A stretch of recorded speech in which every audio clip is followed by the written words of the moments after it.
So I read Book Talk's new Fourth Wing, so strap in to your dragons because boy do I have thoughts.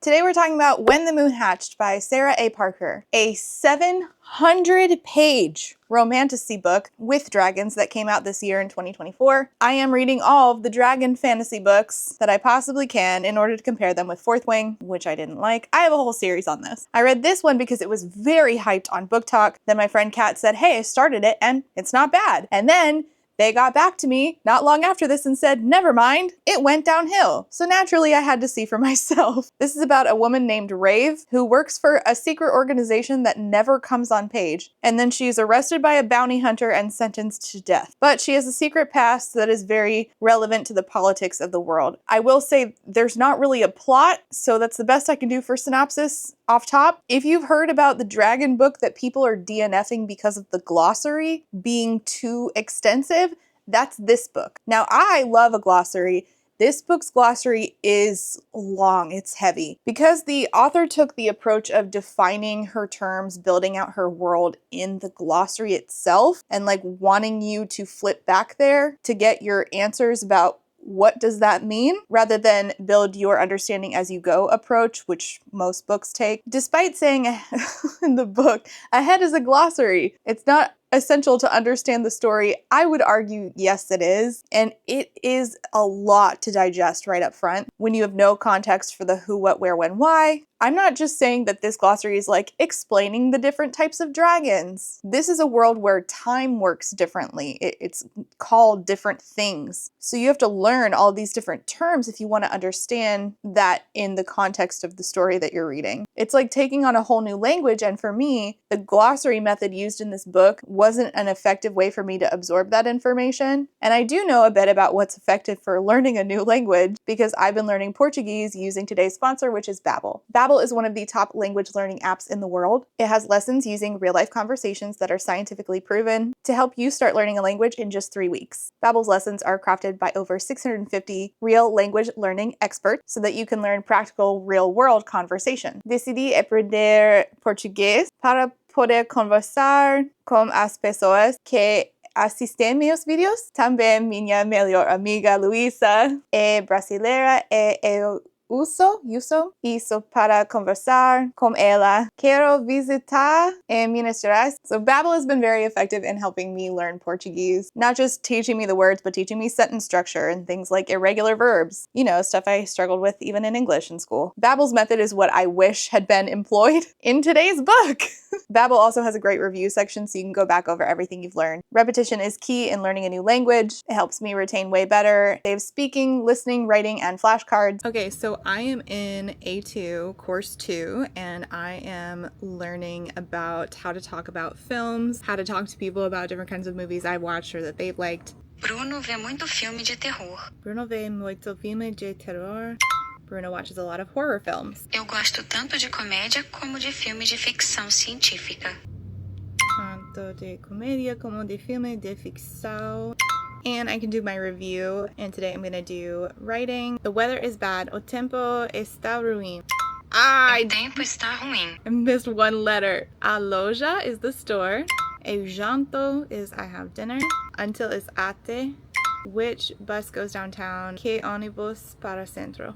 Que ônibus vai para o centro? Oh, que ônibus vai para o centro. And another thing I like to do is to go to the review section and go to all items, and I hit play all and listen to all of them. It reads it to you in Portuguese, and then I translate it to English. And it goes through like literally every single thing that I've learned so far, but I find it really helpful to go through this. As you can see, Babbel teaches you a new language in a practical way. So it prepares you to have conversations, real world conversations about everything, business, personal life, even books, talking to your friends about terrible books. So what language are you hoping to learn? Whether it's Portuguese or French or Italian or Turkish, you can get 60% off your subscription by clicking the link below or using the QR code. Get yourself started today ranting about books in more than one language. And thank you so much to Babbel for sponsoring today's video. Let me give you the synopsis and then the trigger warnings. Here's the synopsis. The creators did not expect their beloved dragons to sail skyward upon their end, to curl into balls just beyond gravity's grip, littering the sky with tombstones, with moons. They certainly did not expect them to fall. As a valued elding blade of the rebellion group Fjord d'Oth, Rave's job is to kill, to complete orders and never get caught. When a renowned bounty hunter is employed by the crown to capture a member of the Oth, Rave's world is turned upside down. Blood spills, hearts break, and Rave finds herself at the mercy of the Guild of Nobles, a group of dual-beaded elementals who intend to turn her into a political statement. Only death will set her free. Crushed beneath a mourning weight, Khan Vagor took the head of a king and donned his melted crown. Now, on a tireless quest to assuage the never-ebbing ache in his chest, his hunt for a moon shard lures him into the belly of Gore's notorious prison, where he stumbles upon something that rips apart his perception of reality, a shackled miracle with eyes full of rage and blood on her hands. The echo of his past sings louder than the creators themselves, and even Rave can't ignore the truths blaring at her from a warmer, happier time. However, there's more to this song than meets the eye, and some truths they're too poisonous to swallow. When the Moon Hatched is a fast-paced fantasy romance for fans of witty banter and strong, sassy protagonists. Beneath the cover is an immersive, vibrant world with mysterious creatures, a unique magic system, and a love that blazes through the ages. I always feel the need to read that part. If Goodreads has like a thing like that in the book synopsis, I always feel the need to read that part. Like, you know how they read commercials? Oh, I realize I'm reading it like the side effects part. Okay, trigger warnings. Blood and gore, death and violence, sexually explicit, torture, implied threat of sexual assault, sexual predator, explicit language, cruelty towards a creature, abuse, abduction of an adult, implied off-page and post-recounting, death and childbirth, implied off-page, abduction, trafficking of minors, implied off-page, miscarriage, implied for a secondary character, off-page. So I was very happy with the trigger warnings list, especially because miscarriage is a huge trigger for me. So seeing that miscarriage is on here, but given the context, implied for a secondary character, off-page, means that I can read it and it won't be a problem for me. So I really appreciate the care taken to put that together. That was really helpful for me as a reader, because if it had said miscarriage of a main character explicit on page, I probably would have skipped the book because I don't want to have a panic attack. So then it says that there is a glossary ahead explaining creatures, beings, terms, and a section that explains age and time. This has been added as an easy guide for those who would like one, but it is not essential to enjoy or understand the story. If you would like to skip forward to the map, click here. Now, be careful skipping to the back if you're interested in reading this, which I don't know why you're still here because you know this is a spoilery review, but there are spoilers at the end. There's like a family tree, which kind of spoils a lot of things. So be careful skipping to the back if you're going to do that. Then we get to the glossary, which is, again, really expansive. And the first thing that gets explained to us is age and time.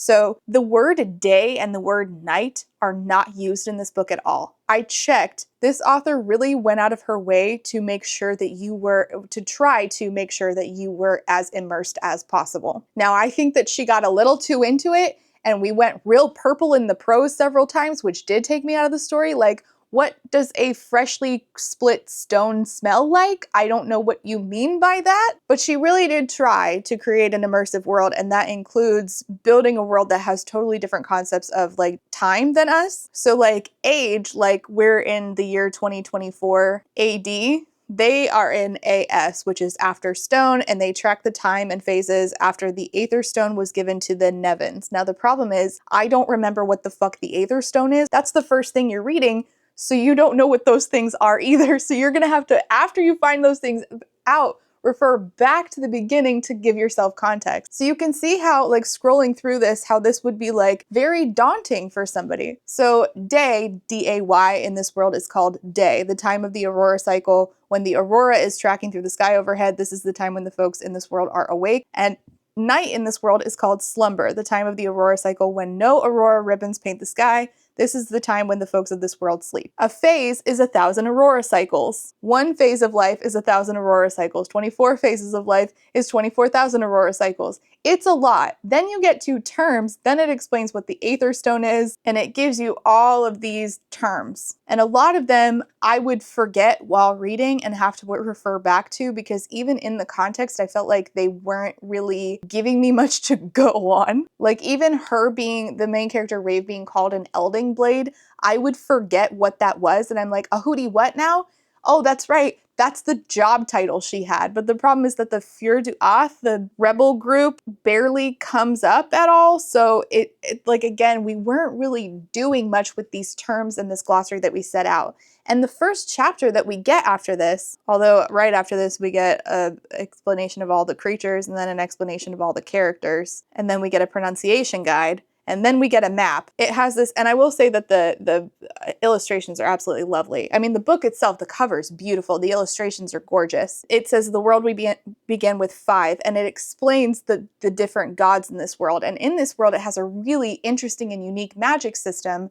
The problem is that I forgot all of this information about the gods in this first chapter because it was completely irrelevant to the rest of the story. All you need to know is that there are certain gods, like Boulder has earth powers, Claude has wind powers, and there's one guy with fire powers. And again, the magic here is really interesting in that if you can hear these songs and the whisperings and the speaking of that god, like walking through the world and you hear them, you can speak their words and do their particular magic. Brilliant, fascinating, love it. The problem is that I wanted more of the gods and we did very little with that. It's this book, how I explained it to Kat, who read it before me, is once I finished it, I was like, so that was 700 pages of buildup. I don't like that. That took me an awful long time to read for it to have no plot and be build up for the rest of the series. That's bonkers. We could have done so much more in here.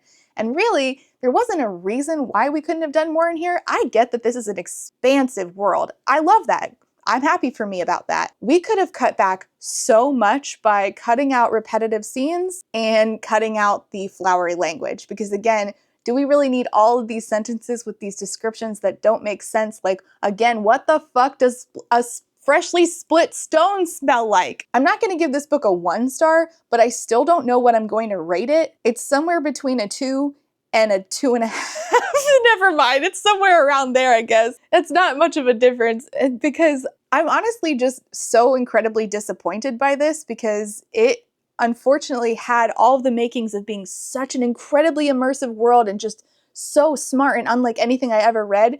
And then it would veer from being like that to being like The Night and Its Moon, which was also an incredibly disappointing fantasy series, but gets a 1 star for it being wildly derivative. But that purple prose, like that overly flowery language to the point where I'm highlighting sentences saying, what the fuck are you talking about? That started to happen more and more in When the Moon Hatched, and I'm like, why? Why? When you had like one of the most unique magic systems I have heard of in so long. And then we got to 50% in and I was like, oh my god, it's another book where I'm realizing there's no plot. What are we doing here? Just know there's 5 of them. There's songs that they sing. If you sing their songs, you can do their magic, which is incredibly cool. And our main character, Rave, can sing Claude's song, but she has, if you have no magic, your ear gets clipped. And she pretends to have no magic so that she can go around doing fuck shit. But in reality, she is a, what is it called? An Elding Blade, and she is out to get bad people with the rebel group that she works for. So that's where we begin in chapter 1. Okay, I'm back. I'm trying to figure out how I want to do this exactly. I also forgot to mention that in the glossary, it very specifically says that grandma, Grandmah, is grandma. There are some things that we needed in the glossary and many things that we did not. Like, you actually don't have to explain to me that Pa is father and Poppy daddy. I can't decide if I want to do the prologue or not now that I'm back here. It's really cool, but it's completely irrelevant, I feel like, to the rest of the story. At least to this chapter of our story. Like, within this book. I'm sure maybe possibly it might be, I mean, who knows? It might be relevant in later books, but I don't know for sure. I'll tell you a little bit. I'll just tell you a little bit. Okay, so it says the world began with 5. Kalis, the god of Aether, invisible to the naked eye. Cool as fuck. Already, right off the bat. I love it. I dig it. The empty space nobody thought about. Where matter formed, he was simply shoved aside. I love this. I wish I loved the rest of the book as much as I loved the prologue. I will say this book contains one of my favorite tropes. I don't know if I should tell you right off the bat or if I should just work up to it. I'm gonna tell you. It's the I don't remember who I was trope. And I wish I could tell you a different book that has this. It's not amnesia, it's that I experienced a whole bunch and I do not remember. That is amnesia. I'm not explaining this well. It is the amnesia trope, but it's like very specific in that I had this whole full other life and I've lived a secondary life not knowing about the first life. Same body, but my amnesia is that now I have led on this entire life and I do not recall at all this very full life I lived beforehand, okay? And I loved that of this book, but that's probably the best part of this book, and then the rest of it, everything feels so superfluous, and none of it is, there's so much going on here, and not any of it is done very efficiently. Again, this is 700 pages long. Okay, the prologue, the gods. Caelus, god of Aether. It was he who offered an empty canvas for the others to fill. Boulder, god of the ground, sculpted the sphere with one belted bellow, building a sturdy globe that did not spin. So the world we're living in does not move around. Okay. A world half bathed in sunlight, sprinkled with a rich ripple of rust-colored sand, the other half eternally dunked in shadow so thick it seeped into the stone and cast it in black. Goddess of water came next. Rain fell upon the ground in a billion yearning teardrops of unrequited love, puddling in Boulder's dips, filling his gorges with her gushing affections. Whew, man, this is descript. And some of it I really like. It's wordy. It's a mouthful. Her mournful song was so unlike that of her sister Claude, goddess of air, who hinged on the precipice of immeasurable madness. Her voice was a ribbon of silk, soft to touch unless it turned to the side and slit you with its edge. See, I really like this. It's just that we don't really see these gods, we just see their power used, and I just thought that they would be more relevant. Ignos was a glutton for Claude, the god of fire, feasted on her, consumed her, loved her so much he could not breathe without her. See, like, you can see why I'm falling in love with these ideas and then we don't see them on page. See, that's why I really like Divine Rivals, is that we see so much of the gods there and how the feelings between them turning so tumultuous wrecked the rest of the world. That was part of, like, it felt so incredibly relevant to the everyday of what our characters go through. So that's the 5. It's Claude, goddess of air, Ignos, god of fire, Rain, goddess of rain, water, and Boulder, BU, not Boulder, god of like earth. And then also Caelus, who is like the god of Aether, the god of like the things that make up all things. And it says that bound to mournful solitude, Caelus watched this all, jealous of the other creators for their ability to be seen, touched, or heard, but thankful to be part of something. So you can see why I was like, oh, this isn't going to be so bad. I'm going to dig this. So then they created humans and they created dragons, and they were most proud of their creation of the dragon. The creators did not expect their beloved beasts to sail skyward upon their end, for many of them to plant themselves just beyond gravity's grip, curl into balls, and calcify, littering the sky with tombstones with moons. Moons to fall not long after, for them to collide with the world in a clash of splintering doom. See, this is a nightmare for somebody with dyslexia. Jesus Christ. That threatened to devastate everything that had come to be. It took 7 moonfalls before Claude, Rain, Ignos, and Boulder realized Caelus was to blame. They lured Caelus into their trap. They captured him, subdued him. Caelus's essence was put into pieces small enough to trap in a cage of ebony crystals no longer than a pip, henceforth known as the Aether Stone. Threads of his silver cloak tore free as he thrashed and fought, but the other creators did not bother to round up the scraps, leaving them to tether to the poles of both world, and that the scraps of Caelus's cloak became the aurora borealis that lights up the sky, giving folk something to track their days and slumber time. Caelus himself was set within a sterling diadem embellished with a collection of runes that bore malicious strength, enough to keep him trapped within the stone for eternity, so long as the runes had something to feed on, a guardian. So someone has to wear the Aether Stone that contains Caelus. So, you know, basically exactly like Raven from Teen Titans, who I named my cat after. So the Aether Stone's existence sort of fades into myth. Moons, the dragons, the calcified dragons, tend to stay up in the sky. And then for the first time in more than 5 million phases, another moon fell. And then we begin chapter 1 in our main character, Rave's POV. This has many POVs. In fact, that was part of my problem with this book, is I felt that we did too many for a reason that I just couldn't justify the amount of POVs in here. But the main characters are Rave and Khan. Rave we get the most POVs from, and that sort of has a double meaning, which I will get back to. And we are in the year 5,165 phases after stone, so after the dragons started calcifying. I think. I don't know. There's a lot, and I started to get a little confused with the world building. Parts of this aren't bad, it's just that it's too much, and so they started to go over my head because I couldn't figure out what I needed to remember and what was just superfluous. You know what other book I think does this to like a criminal degree is Patrick Rothfuss's The Name of the Wind. Thinking back on it now,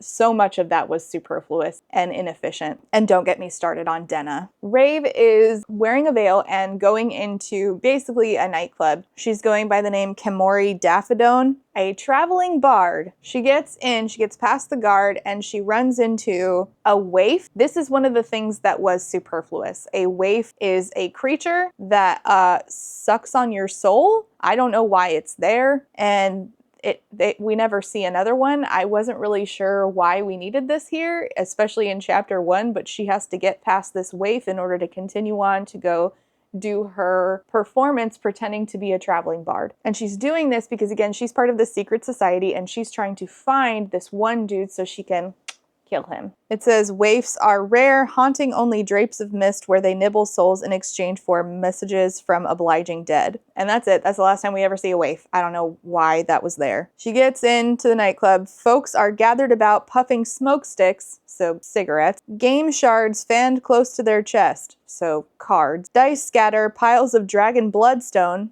money, shoved from hand to hand. So you can see why you need the glossary, like, immediately, right? And most of them have elemental beads hanging from their ears, and the elements are based on which god you can hear the song of and therefore channel the power. So you have a red one, you can channel Ignos' power, yada yada. Blue for rain, brown for boulder, clear for code. What? Clode. Beads aside, you can usually pick a high-ranking fade elemental from the other side of the room. What's the fade again? Fuck! In order to explain this properly, I have to use the glossary because I don't remember all the terms. So it's really funny that it's like, it's not essential to understand. It is! Yes, it is! Okay, the fade is the country that she's in, and the capital of the fade is Gore. Okay, so she's going up a flight of stairs, and somebody is going down. And this guy is relevant because we find out later that this is Khan. Somebody tall, broad, and cloaked charges down from above. I pause, unable to see much of his face bar his strong jaw brushed in a dark, well-shaped beard, his cloak's hood casting everything else in shadow. He barely fits on the staircase himself, meaning moving past each other is going to be a tight shuffle.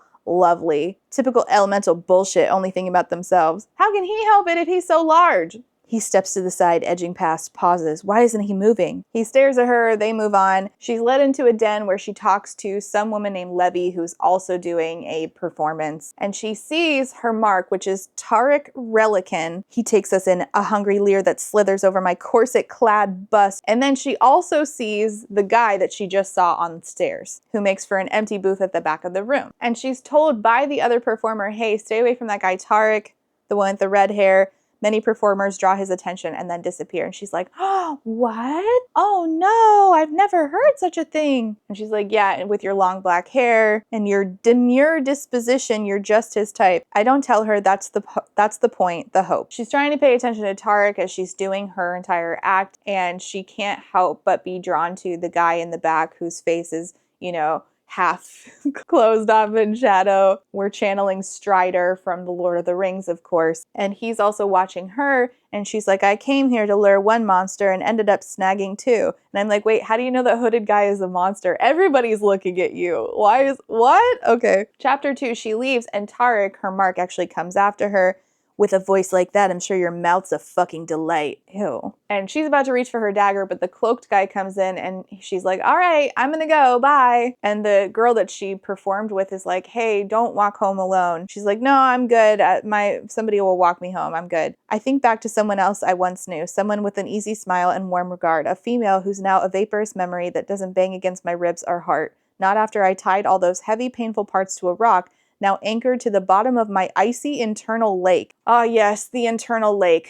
I hate this. I hate that she describes her emotions like this. I just feel like it's a very weird and sort of lazy way to describe emotions, because then we're like, oh, her emotions are a lake. So now we will do all kinds of flowery sentences about this internal lake. And I'm like, stop with the lake, damn it. Companionship is something I work hard to avoid and mostly succeed. The harder you care, the more fragile everything seems, easier to just not. Chapter 3, also Rave's POV. She's being followed Obviously, it's Tarek. That was her entire point. She is still veiled, by the way. And she's still thinking about how hard she is to the world. And obviously, she alluded in the last chapter to having lost someone. I still don't know who that is, and I finished the book. And she's about to lose someone else. So it just feels it's a little much. We're doing the same thing over and over. We're trying to harden Rave, so we keep killing other women that she loves in order to make her even harder. There's not much that's wet and squishy left in my chest. It's all hard and hostile, impervious to things like caring for the likes of Tarek Relican. So he shoves her into a wall, and she starts whisper singing the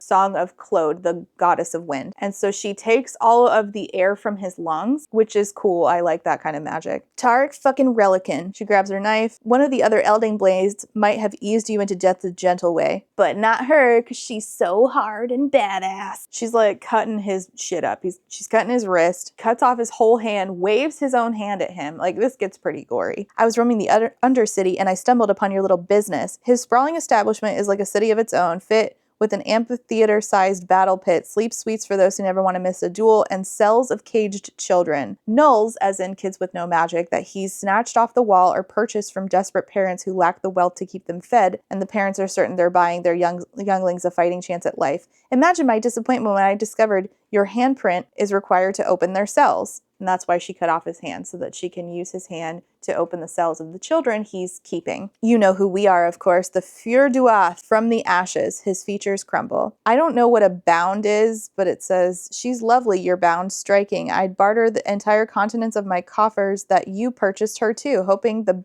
brown bead she wears would guarantee you powerful offspring. And then she carves into his chest a CA for child abuser. Igno started speaking to your daughter. Did you know? She's been escorted out of the city this slumber along with the rest of your family, but not before your bound told us everything we need to extinguish your fucked up operations and set those younglings free. Your family sends their regards. And then she cuts his throat. Chapter 4, Rave's POV again. She wears iron so that she can sleep because Claude's song will keep her awake. You don't have the ability to like turn off a God's song. And she happens to run into the hooded guy who was at the Hungry Hollow, the bar, whatever place she was at. He's harshly chiseled, raw, fiercely beautiful. My lungs pull full of his scent, so deep and drugging, like smelted stone topped with a ladle of cream. Oh my God, that fucking sentence made my brain hurt. Oh, and this is the part where it says that she's struck with a smoky musk pinched with the smell of freshly split stone, softened with the notes of something buttery. No. You can't just throw words together and hope that they make sense. What does a freshly split stone smell like? Stone doesn't smell like anything, no matter when you split it. His black hair falls just past his shoulders. It's half pulled back his face that's partially shadowed. He belongs in one of the renowned warrior clans that took root amongst the Boltanic plains millions of phases ago, wielding an axe and a bloodlusting roar. Wow, how convenient that, in fact, he is part of those clans because he was raised by them. Which brings me to another point. This book feels like a little bit ripping off Rhysand in a way that I feel is like weird. Like there's too many similar beats, and I'm not sure why we did that, and I'm not sure why nobody in the process of reading this book pre-publication was like, hey, that's one too many similarities. I'll come back to that part. He's like, what's your name now? And not the fake one you gave to whoever hired you at the Hungry Hollow. And he's like, there's a dead dude down there. Like, did you throw his body down there? And she's like, I just came from there and I didn't see anybody. All I saw was a monster. And he's like, actually, we agree on that. She ends up leaving and saying, don't follow me. Chapter 5, Rave's POV. I hear a whistle from another member of Fur Duath deep in the Undercity. Confirmation the package was caught, as in that dude's hand, so they're going to free the younglings. Being an Elding Blade, I kill, nothing more. I certainly don't rescue. That task left to others. And I'm like, we get it. You're really hard and jaded and you can't love anybody. I get it. And we're still not sure what her backstory is. And honestly, I'm not fully understanding what her backstory is now, even having finished the book. It sounds cool. I just don't really see a reason or justification for like why we did get it fully in this book. And this is the first time that we start hearing that she's really drawn to this one particular moon in the sky, which is supposed to be a hint at something coming later. A perished molten maw resting above the city, perhaps the biggest one I've seen, bound in a tight ball, head tucked beneath its wing, its stony plumage brushed in shades of purple, pink, and blue. I stare at it,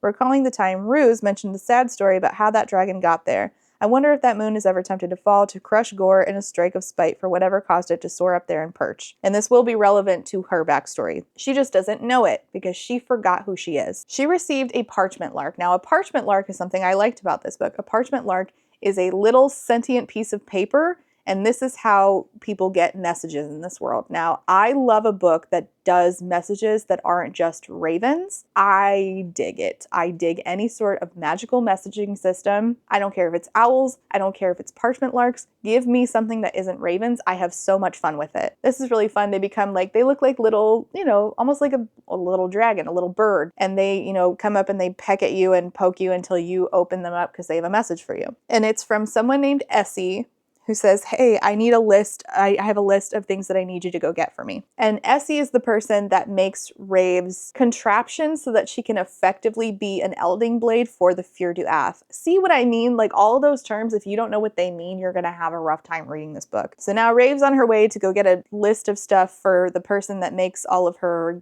go-go gadgets. Chapter 6, we get a different POV, and it's diary entries from a little girl a long time ago named Elowin. And at this point, she's like 8 or 9 years old. She wants a dragon, but mommy and poppy say I'm too young to have a dragon, and it doesn't matter that the moon plumes in the palace hutch let me sleep with them. They say wild moon plumes will drop me from the sky the moment I step onto their spawning grounds, snatch me up, shake me until I'm limp, and then feed me to their young. And it also mentions that her mommy, which I'm no longer going to call her that, her mom wears a diadem and struggles with this. And obviously this is the Aether Stone. I catch mommy trying to pull off her diadem while she screams and cries and folds herself up real small. It makes my heart hurt. I don't think that stone is very good for mommy. I was told it would make sense when I'm older. I don't think I want to understand. Chapter 7 is in Rave's POV. She goes to a shop called the Curly Quill, which objectively adorable name, and it has like all of these like magical things. So this is like a magical target. Stacks of flat parchment squares with pre-drawn activation lines, small tincture jars choked by dangly labels, and leather-bound books dyed an array of colors to match their painted edges. So we have books with sprayed edges in this book.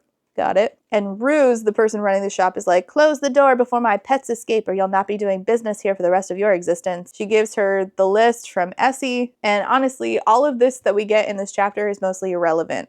Ruse herself, the creatures that live with Ruse, the fact that Rave has a bunch of money there, and then she's told that Sareem, who is sort of in charge of her, wants to meet with her. So in chapter 8, she goes to meet with, what is her name again? She only comes up the one time. Sareem. Again, so much of this is superfluous. And Sareem's like, has her blood around her neck. So she is in charge of her. I don't remember why, but she's like, hey, Rex Zaros, his moon plume was seen, and he come to find out he's hunting you. And Rex Zaros is a bounty hunter. He's been hired by the Crown. So the Crown is, okay, so there was one king, and he had 3 sons, and his 3 sons are in charge of three different parts of this world now. So the Crown hired Rex Zaros, a bounty hunter, to put a pin in the rebellion and stop us from draining the kingdom of its fresh-faced conscripts, because they're taking magical kids who are proven to be able to hear the songs,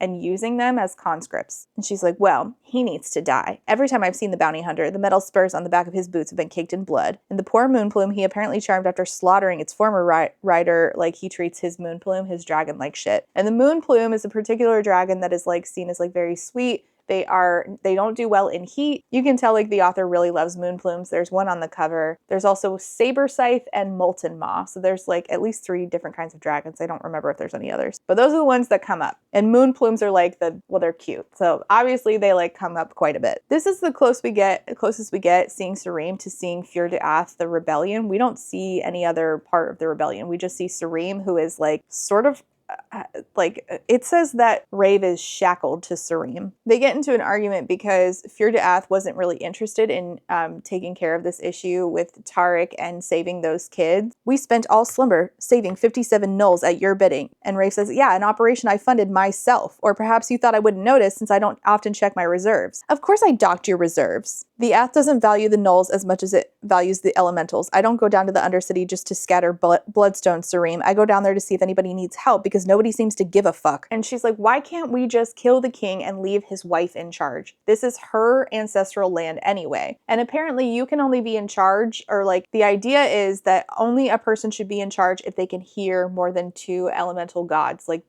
more than 2 songs. And the queen, even though it's her ancestral land, Queen Dorothea can only hear the goddess of wind, Claude. So I guess the people won't accept her, although I don't think we have ever surveyed the common people and asked, like, do you care if the queen can only hear one goddess? So I'm not really sure why that's a rule, or who made it, or why they wouldn't be accepted. It seems like the only people that wouldn't accept it are the people already in charge, so that seems kind of cyclical, but all right. And it mentions Prince Turun, who hasn't been seen for many phases. Some say he went mad, and rather than make the problem public, the king was all too happy to hide him away, because they're like, why can't they put Prince Turun in charge? He's gone. Prince Turun never comes up again. In the country that we're in, it's run by one king. He has a wife, Dorothea. They have a son named Turun. This king is evil. There's a second king who's also evil, part in a different country, and there's a third king, and that third king, by the way, is Khan, the guy she ran into who smells like freshly split stone. So they are brothers. They also have a sister named Vea, who will come up later.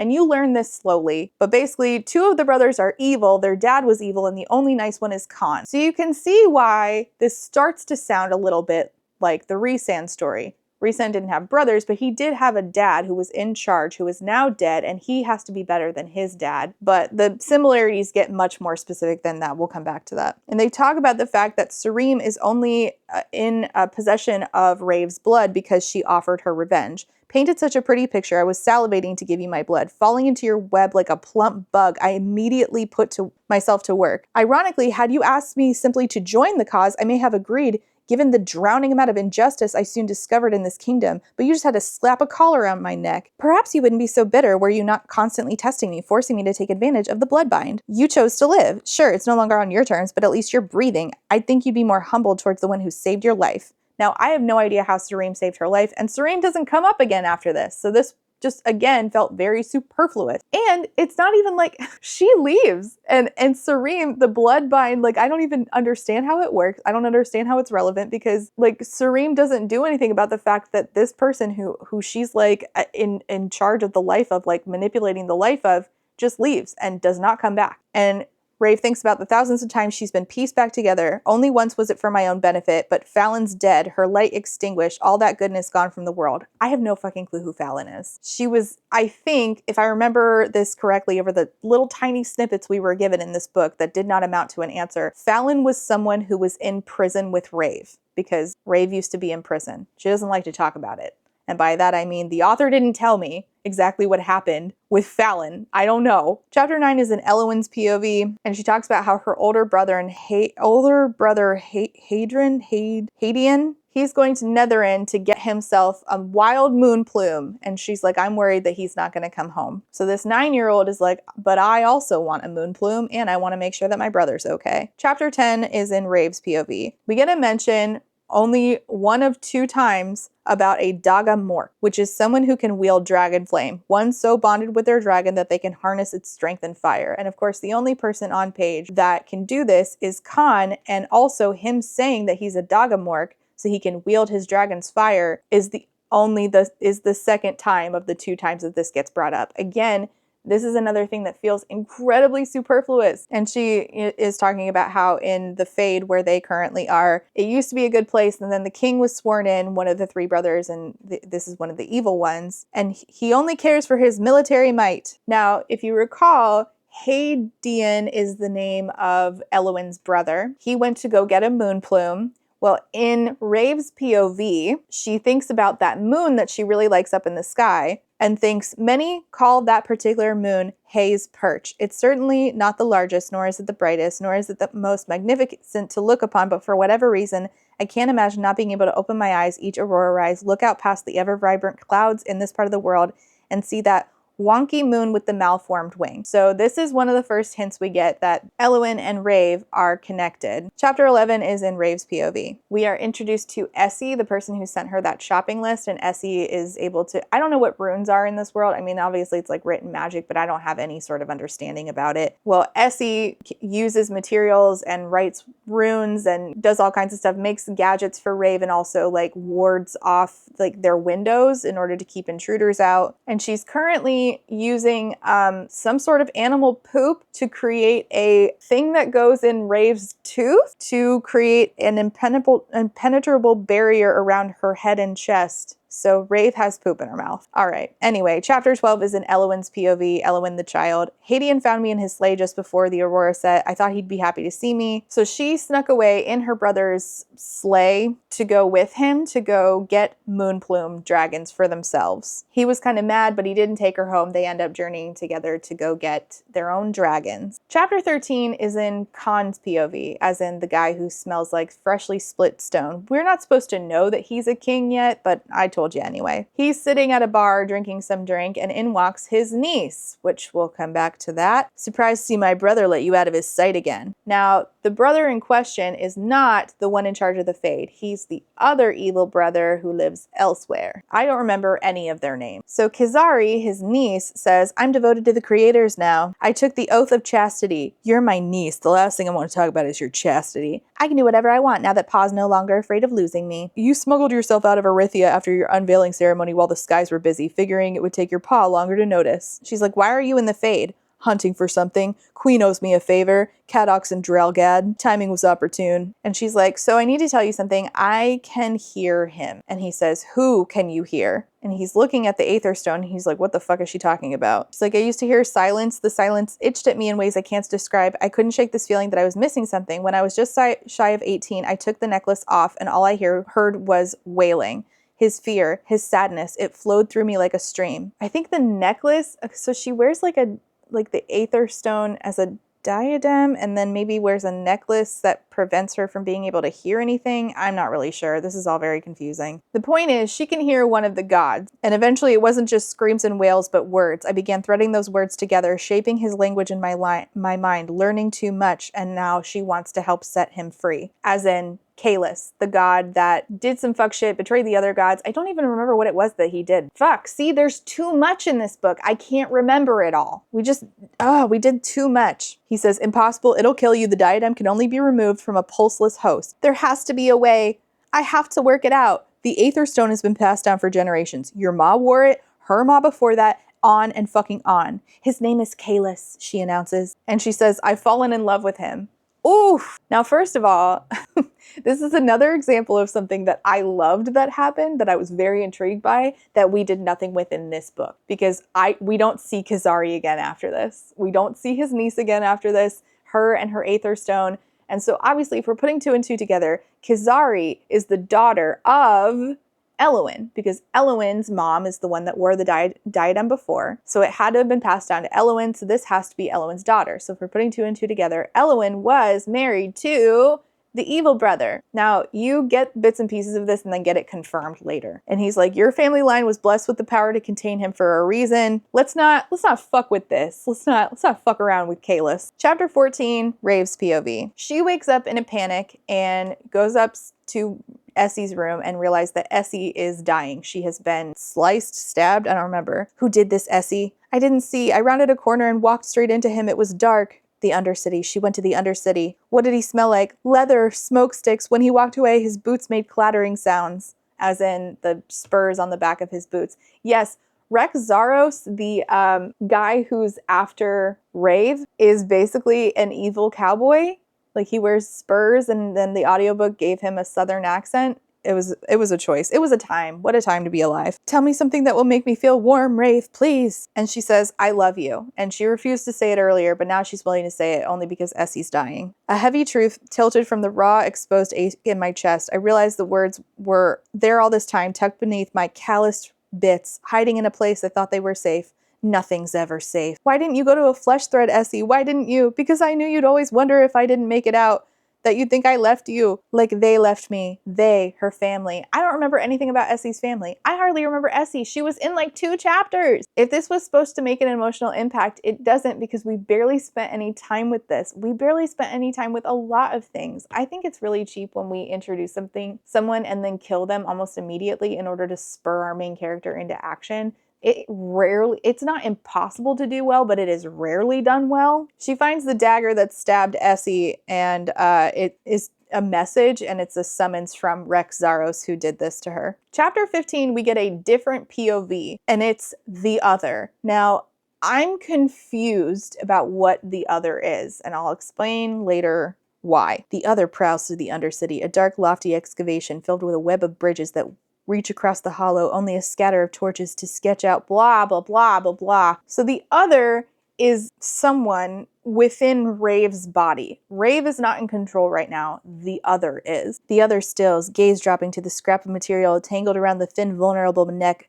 of her precious, pliant host, wondering if she could use it to cover her face. Rave is always so careful to camouflage. The other is in Rave's body, but she's not Rave. Again, I'm very confused about this because we didn't get an answer for this either, despite this book being 700 pages. But all right, I don't know. She's going after Rex Zaros because she's mad that somebody fucked with Rave. Now, the other is able to use powers that Rave cannot. Rave can summon Claude, the goddess of air, but that's about it, or at least as far as she knows. But the other is able to summon Boulder. She gets shot through, she's taken out guard. She ends up in a fighting pit. She gets shot through the shoulder with an iron bolt, and iron keeps you from being able to use your powers. And in walks Rex Zaros, the bounty hunter. "You're the one who killed our Essie," she growls. "The little redhead?" She screeched like a strangled bird when I slit that blade into her gut. She also summons Ignos, the fire power. He's not having it. He doesn't care. And so then he's like trailing a finger on her face, and she literally bites off the tip of his finger and spits it out, which is genuinely gross, but like in a,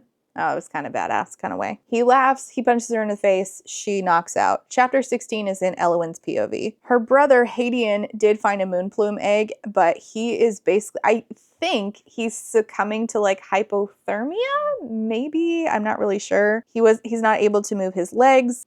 He's holding his stolen moonplume egg. He touched my face, told me he loves me and that he's glad I snuck onto his sleigh, then fell back into a really, really deep sleep. I miss Mommy and Poppy, and she's gonna go find her own moonplume egg. Chapter 17, Rave. I'm immersed in an icy sleep that's soft, like a wispy tail bound around my body, drifting within the tide of nothingness. Beautiful, hypnotic nothingness. We're doing a lot of description again. Whatever happened during my otherwise peaceful blackout landed me trussed up in this unfamiliar room covered in blood with a stringy piece of something stuck between my teeth and likely a fractured eye socket. This is not looking good. So she was not conscious for any of that, and I don't seem to think that she's aware of the other, or at least she's not aware when the other is doing stuff. I don't really know. He tells her, "You're a dual bead. You don't just channel Claude, you can channel other things too." There's a line that I was so confused by this. It says, "Seems my inner psychopath is paying attention, collecting powerful words. It's used like rocks to weigh me to the bottom of this lake of doom." And I'm like, I just wish we would stop talking about the lake because it just ends up getting fucking confusing. It's like in The Night and Its Moon when we would talk about locking away our feelings in a box and then that box gets, I don't know, fucking tentacles or something. And I'm like, what are we doing? Just say normal things. Your eyes are different. They were black earlier. Now they're blue. Now he wasn't really after her. He was after people in charge in Fjord d'Ath. And somehow she ended up taking a note home from that girl that she performed with at the beginning of the book.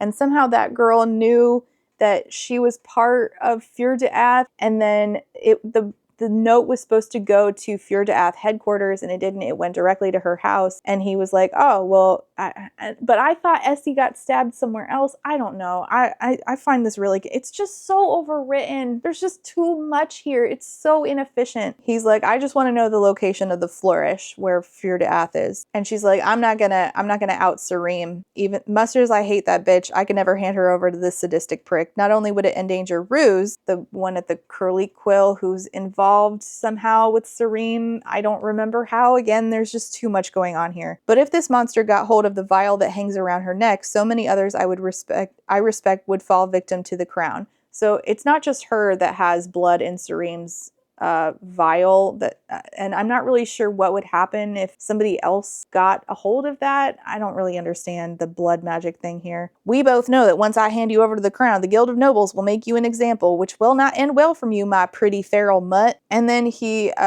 basically says, "Well, you could just give me a blowjob." And she's like, "Pass. I'm giving you a chance to live, you daft."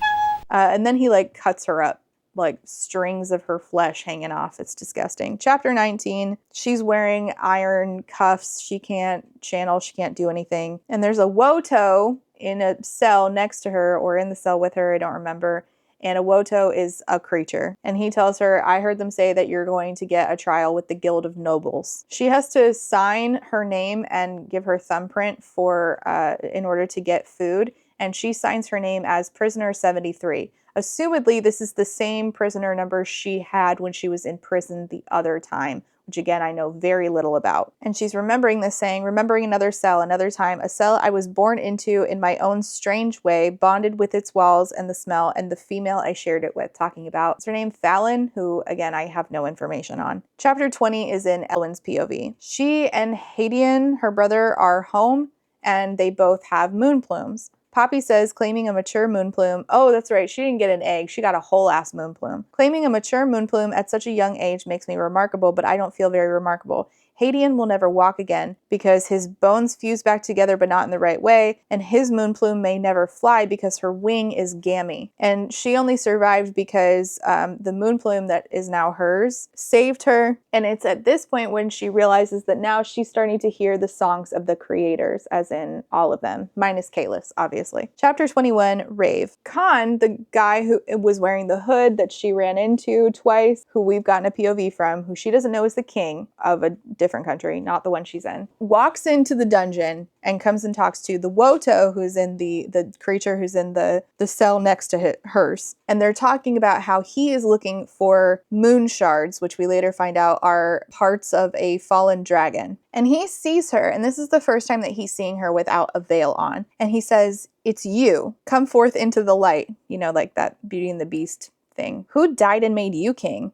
And he says, my pa, and he's being serious. He breaks the lock of her cell and goes, and she's like, you know, what are you going to do? What are you going to take from me? I'm not usually one to take things from a female that aren't given freely. However, your voice reminds me of somebody I used to know, and I've spent 5 sleepless slumbers convinced I'm going mad. So then he fully sees her face and goes, how? I don't know what you're talking about. And there's a truth tune who is able to detect lies within the cell, and they're like, oh, she's telling the truth. Perfect. Conveniently, a lie detector is just also residing in an adjacent cell. So he sees that she's covered in scars, and he's like, you've been mended. You've been basically pieced back together over and over again. She's covered in scars. And he says, who are you protecting, Moonbeam? And yeah, he starts calling her Moonbeam, and this does not stop throughout the entire book. And she never stops to think why suddenly he sees her and decides to start calling her Moonbeam, which is weird, but okay. He's like, show me your back. And she's like, absolutely fucking not. Am I going to show you my wounds? A dude comes up, or somebody comes up and is like, and says to him, sire. And she's like, sire? Oh shit, he wasn't kidding. He's a king. Is that a problem, Moonbeam? The shade, the fade, and the burn are each ruled by a different Vagor brother, each cut from the same vile cloth. So guards show up and he's like, yeah, I'm the resident healer. I was instructed to inspect this prisoner's wounds. I must order you to exit her cell. She's expected at trial before the Guild of Nobles. We're to escort her straight there. And he's like, she has a pin. She has an iron pin through her shoulder. And they're like, yeah, because she speaks with Claude and Boulder. It's the very reason that this cell was off limits. In chapter 22, she goes before the Guild of Nobles, who's like the rich people in charge, who are in charge of her fate. She's very snarky towards them. I'm incredibly bored with this conversation. Can we get to the point where you condemn me to execution for taking out the trash? That's the part I'm most excited about, because they know that she's been out here committing murders. What's your plea? Guilty of all charges. And the truth tune, the lie detector person, says, she does not lie. All those in favor, prisoner 73 being drawn and quartered at next Aurora Rise. And people are like, nah.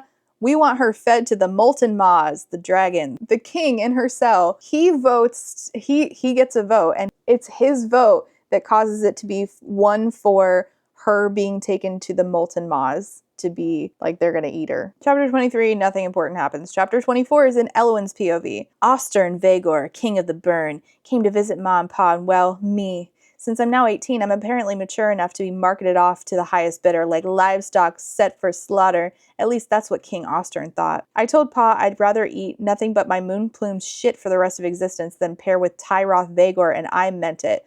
Pa said I have a foul mouth. And she's desperately trying to find a way to get it so that her brother Hadian can ride on his own moon plume, who has a like messed up wing. And Hadian doesn't speak or smile at all. I'm not really sure what happened to Hadian. I don't really understand. Chapter 25, Rave's POV. Khan comes to her cell again. He's like, I'm not breaking you out. Don't get your hopes up. I'm taking you somewhere. He's a Vagor, a tyrant. Tyrants lie to themselves as much as they lie to others. He takes her to a person who can flesh thread, so piece her skin back together. This better be a threesome. I'm not one to share, the king says, but if that's what you really want, it can be arranged once your back is healed. So they heal her up just to, she's like, well, you're just healing me to end up sending me off to my death anyway. This is stupid.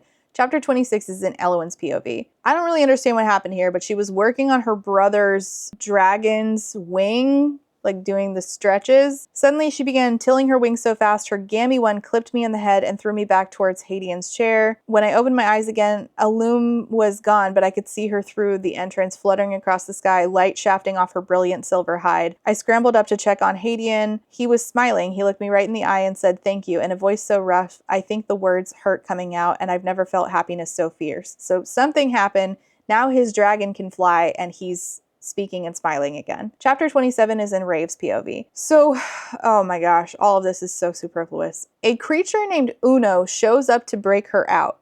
Uno was sent by Ruse, who works for Serene, who works for Fear Duath. And Uno's like, I have to get you out. And Rave says, no, if you break me out, they're going to find Ruse, who you care about, who's your master. And this creature can like see into the future. And she's like, you'll see, you'll know it's true. That's what's going to happen if I bust out of here. There's no way that this ends any other way. So the creature Uno is like, Master will die if you do not go into that Colosseum. Serene too. I have seen it now. And so she thinks that Rave is going to go die. So she decides to draw a symbol on Rave's head. It says, I immediately know the shape she's drawing, so familiar with the moon that I seek out in the sky whenever I'm looking towards the shade. So she drew a circle on your head? Okay. Basically, she tried to comfort her by drawing that moon that she's always looking at. You know, Hayes Perch. Are you like putting the pieces together at this point? So she gets sent into the Colosseum where the molten maws are supposed to, pick her up, tear her apart, take her back to their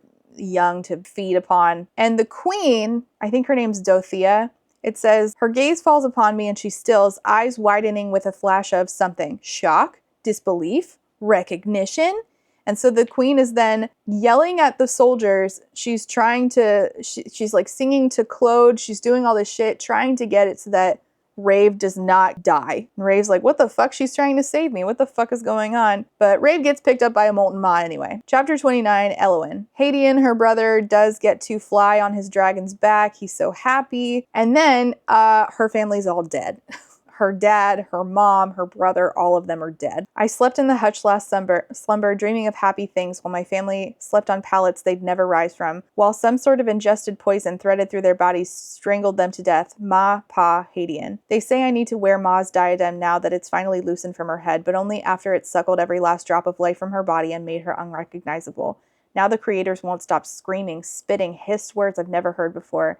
I think they also want me to don the diadem. So I assume her family was poisoned, but we don't learn any sort of information about that in this book. In chapter 30 is in Rave's POV. She's singing this song to herself while she's being picked up by this saber scythe. It says the G slur in it, so just like be forewarned about that. Anyway, she's not dead. So looks like the Guild of Nobles didn't get their way. She got taken away somewhere, and they assume that she's going to get fed to some dragon spawn, but nope, not today. Not today, Satan. Chapter 31, Elowen is wearing the Aether Stone, and she realizes suddenly that the creators, the gods, are quiet, and she feels like the stone is taking so much from her that maybe it's not that they're quiet, but there's just nothing left of her to be able to listen to them. And she doesn't understand how her mom lived wearing this Aether Stone. And so then she recounts her family's funerals, where her brother's dragon scooped him up, flew into the sky, solidifying into a moon. But you can still see his dragon's particular gammy wing. And this is the same moon that Rave regularly looks upon and finds comfort in, obviously. And she says that her people, the people of Erythia, won't accept a queen weakened by the Aether Stone unless she's bound to someone who can wield more than two of the gods' songs. Again, I don't know why. So now the Tri-Council is going to decide what to do with her. And previously, obviously, the king was like, I want you to marry my son. And of course, she has no say in her life. All of these other people are going to have a say in what happens with her. Chapter 32 is in Rave's POV. She has been saved by none other than King Khan. King Khan. I've never called him that before. I just realized how silly that sounds. And he has taken her, and this is where it starts to get a little close to Rhysand. He has taken her to a mountain cottage that used to be the home of his mother, where he explains to her, she's like, what happened to your father? I cut off his head and then fed him to Rhysand. Why? Because I was mourning someone I loved very much. I discovered my pa had done something unforgivable, and I took her revenge because I thought she no longer could. Now I have regrets. What was her name? Elowyn. And I'm like, okay, so that seals the deal for me. So here's what we're working with. Elowyn and Rave are the same person. I don't know if the other is also Elowyn, and I don't know if Rave and Elowyn are two different personalities living in the same body now. I have no idea. If this is that, where it is a personality disorder, I don't know that this is appropriate representation of that. But again, I don't know if that's for sure what we're doing here or not. So what happened is, for some reason, this guy fell in love with Elowyn, who was promised to his evil brother. Something happened. He killed his own dad over Elowyn, who's supposed to be dead but is very obviously Rave. My gaze narrows towards his amulet. He wears an amulet, by the way. Absorbing the intricate design. Two dragons embracing in such an intimate way that I wonder if it's a symbol of their lost love. A wave of something sloshes through me. Sadness? Envy? No, of course not. What happened to her? She asks. She died, he says. And I'm surprised she doesn't know about Elowyn, because technically she would have been the former queen. So, not of the country she lived in, but I feel like she would know, like if she knows well enough about the evil king who she fucking hates, the tyrant guy who runs that one country, whose brothers run the other two countries. I don't really understand how she's never heard of Elowyn before. In chapter 33, he's explaining to her that the place that they are hiding out at currently was Ma's retreat. And she's like, I don't have anything to gift you in exchange for the time spent under your mom's roof. Your name will do. And she's like, my name's Rave, fine. But another name sizzles through my soul like a burning scream. Firelark. I still don't understand the Firelark stuff. It has to do with her time in prison, but again, we don't have a lot of answers about her time in prison. So he then feeds her soup. So I just want to back up here. So we are in a mountain cabin that used to belong to this guy's mother, this guy who hated his dad, who was a tyrant king and not good to his mother. And this guy, who we are also going to find out was mostly raised by a warrior tribe away from his family. Again, he is now at his mom's cabin feeding this woman soup. It's like almost indistinguishable from what happens in A Court of Mist and Fury. She eats the soup and it says, "This is delicious," with a period after each thing, which I think you know from my reviews of Fourth Wing that I have like a repulsive, like, I just don't like when we write like that. Why are you accentuating words by doing that? So she like moans while eating the soup, and then they both end up like laughing hysterically. I don't know. I realize I might have been wrong about him, that he doesn't want me for my affinity with Claude or Boulder or the ease with which I slay, that he wants something much, much worse. Me. I'm like, hold on, wait, you guys just met. What are you talking about? Don't do that, I bite out. Do what? Pretend we're cozy. We're not. I don't know you. You don't know me. I'm plotting your death as we speak. Then why do you think he wants you for you? Why don't you just think like, oh, maybe he's into me like aesthetically, sexually? I don't understand. He barely knows you. Why would he want you for your personality right now? He doesn't know you. Chapter 35, she's like, I have to kill this guy so I can get away with him and get free. This should be easy. He's in the way. Get him out of the way. I squeeze my eyes shut, pitching myself back to the moment I discovered he's one of the 3 Vaegor kings. To the rage I felt, bolstered by the knowledge of all the terrible things he's rumored to have done. Monstrous things, heinous things that are unforgivable. The world will be a better place with one less tyrannical Vaegor brother.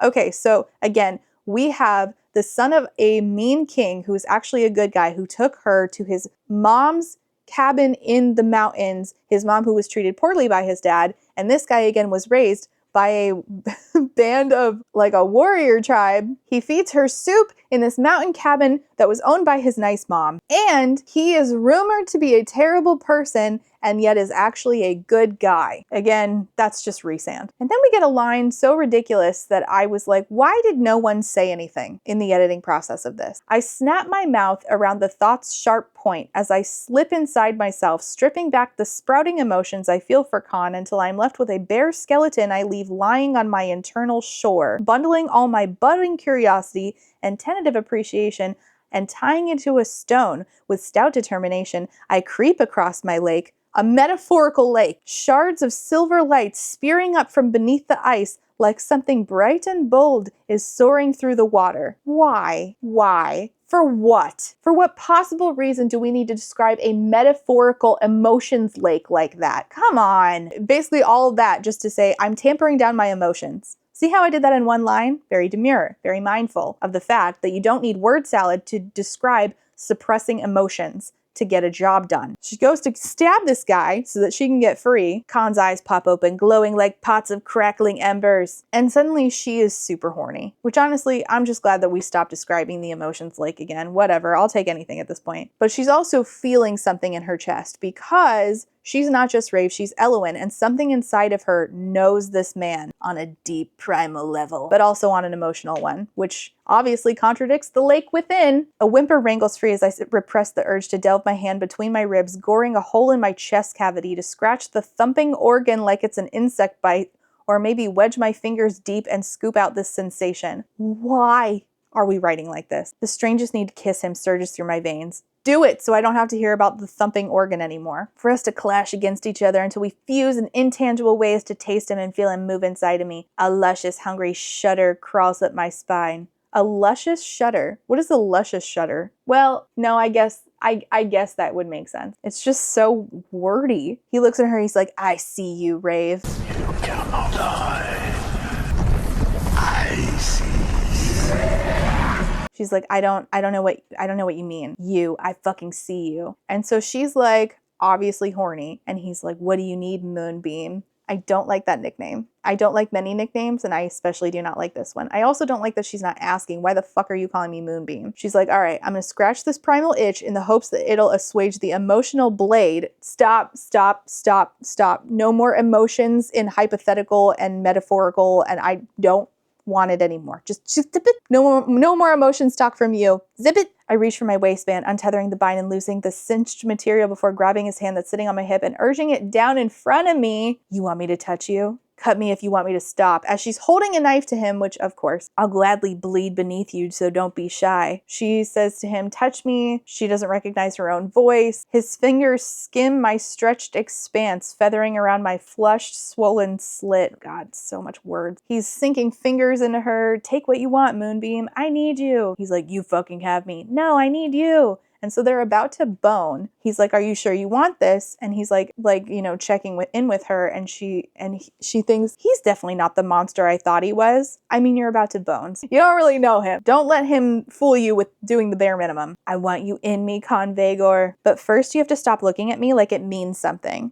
So like record scratch, because he's like, what the fuck did you just say to me? You want a meaningless release? Well, you won't find that here, Prisoner 73. So this is similar to something that happened with Rhysand and Farah, except Rhysand said yes. So like the only difference I'm seeing between these two dudes has no more living siblings. And Rhysand was like, oh, well, it makes me sad that the fooling around we're about to do doesn't mean anything to you, but I'm still gonna do it. And she's like, what the fuck? Why can't we just get this out of our systems and move on? And he tells her, get the fuck up, with a period after each word, and says, go back to your sleep space. We have a long nonstop ride when the storm clears. Oh, right, they're stopped for a storm. Chapter 36, Rave's POV. She's like, what the fuck was that? She's like, whatever. You know what? I'm just gonna sneak out the window and get the fuck out of here. Chapter 37 is in Elowen's POV. While she was asleep in her parents' bed, grieving the loss of her parents, an entire entourage of guards from the Burn, the Fade, and the Tri-Council showed up to take her. They shot her through with an iron pin, so she can't use any magic. And she's like, they tried to tell me that they didn't come to conquer my kingdom, but I fear that they did. And they tell her, no, we're just trying to ward your kingdom until you're old enough to bind with, that single Vagor brother who we want as king. The male who's been chosen for me by the Tri-Council, Tyroth fucking Vagor, one of King Ostern's 3 sons, the one with the cruel eyes. the male paw promised he wouldn't trade me to for all the grain in the world. So, oh yeah, by the way, she's a princess. I don't know if I mentioned that before. I don't even know when it got brought up in here, but she's a fucking princess. And they take her, and Slatra, her moon plume dragon, is not able to be around fire, and they're taking her to the burn, and her dragon's gonna burn up, and she's begging them, like, please take care of my dragon's important to me. And she's like, I just wanted to tell her, like, go back to this is actually quite sad, like, this is where I started, like, really liking Elowen. And she was like, don't do this, just go back to the hutch in Erythia at home and wait for me there. Moon plumes don't survive in the sun, and I can't lose her. My heart can't take another hit. I'd rather die than watch her turn to stone. So that kind of hit me in the chest, I'm not gonna lie to you. Chapter 38 is in Rave's POV. A large sharp shape is running along the thin shore trying to keep pace with me. She is floating down a river on like a fallen tree. And of course, the people that she sees running along the river remind her of Khan because they have similar tattoos. And of course, this is because they are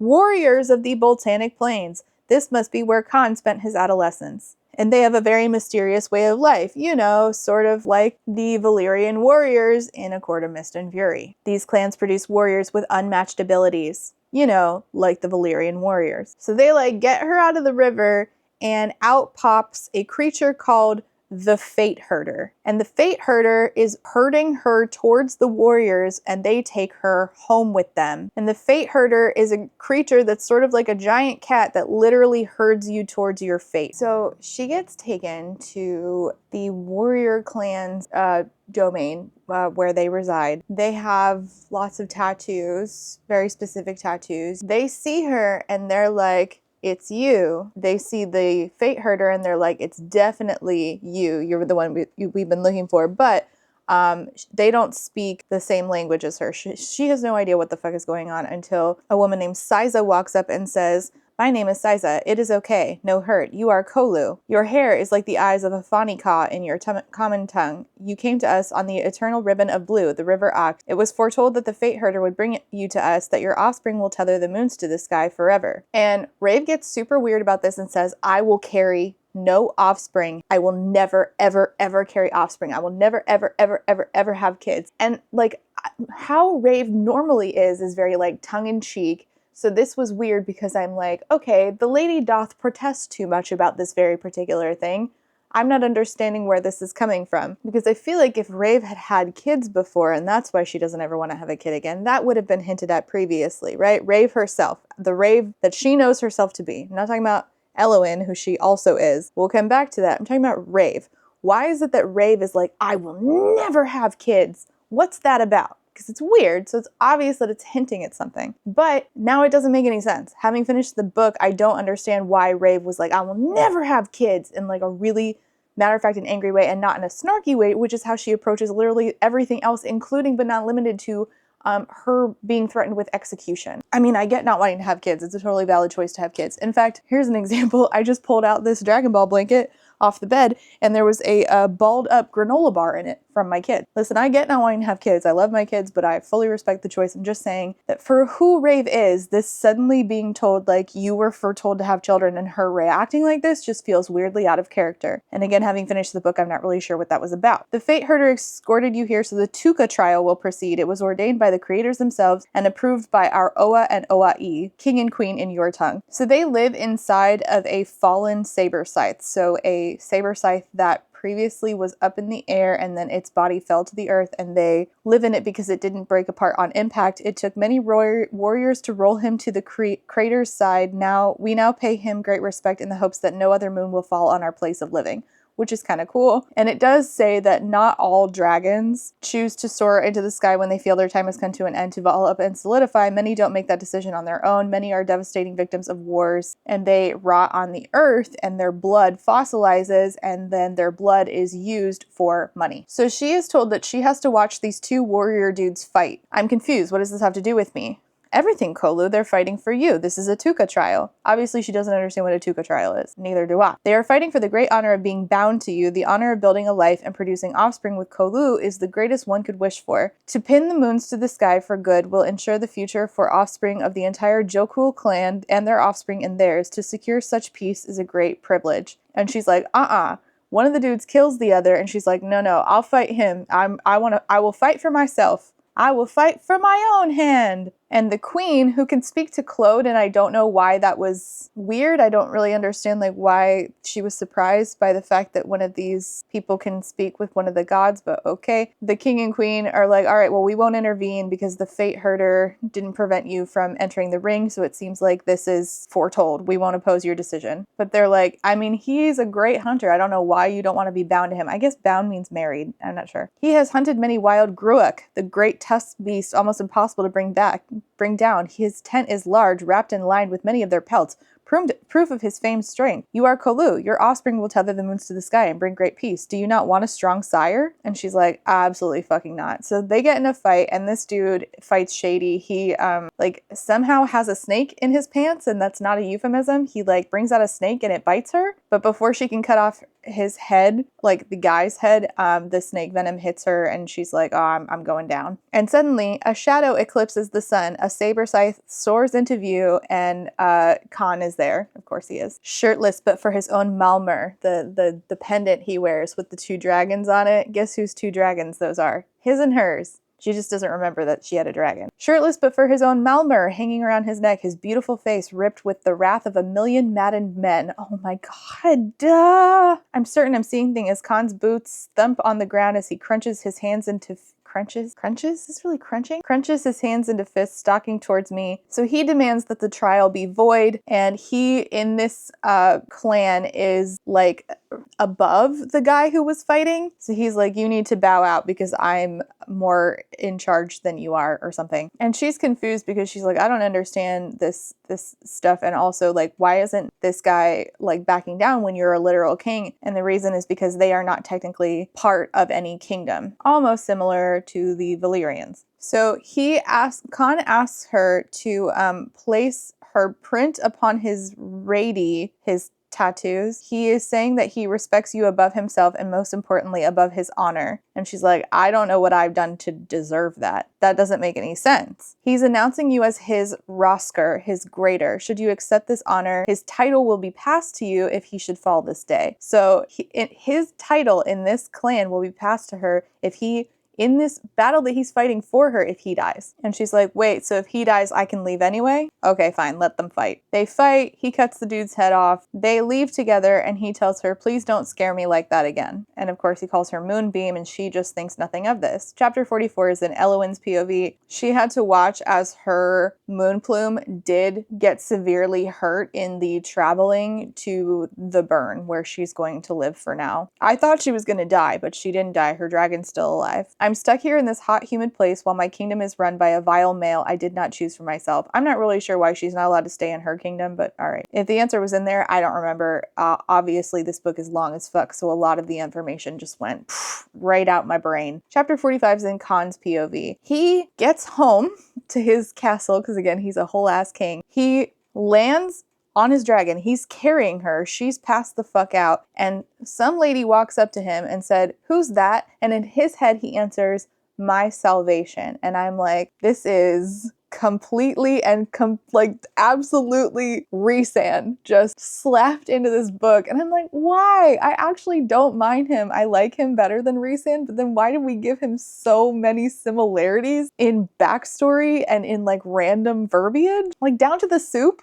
Like, sure, he fed it to her, not the other way around, but come on, the soup in the cottage? The woman that walked up to him is his sister Vea, and he won't tell her who it is. And she's like, I don't understand. Why won't you tell me who that is? Who are you carrying? And he's like, I can't do this right now. We get introduced to 2 of his friends. Pyrock, who's sort of a sassy-mouthed dude. He's not like the biggest dude to ever big, but he's like the sassy one. And then we get another one who is completely silent, and both of them work for him. And I'm like, oh, okay, so this is more sort of kind of Cassian, except less muscular and drinks more, I think, and very obviously Asriel. I let Vea get 3 good hits to my jaw, gut, and the fucking wounds on my chest before I snatch her wrist and shove her toward Grimm, Grihm, who'd silently eased off the back wall the moment she started speaking.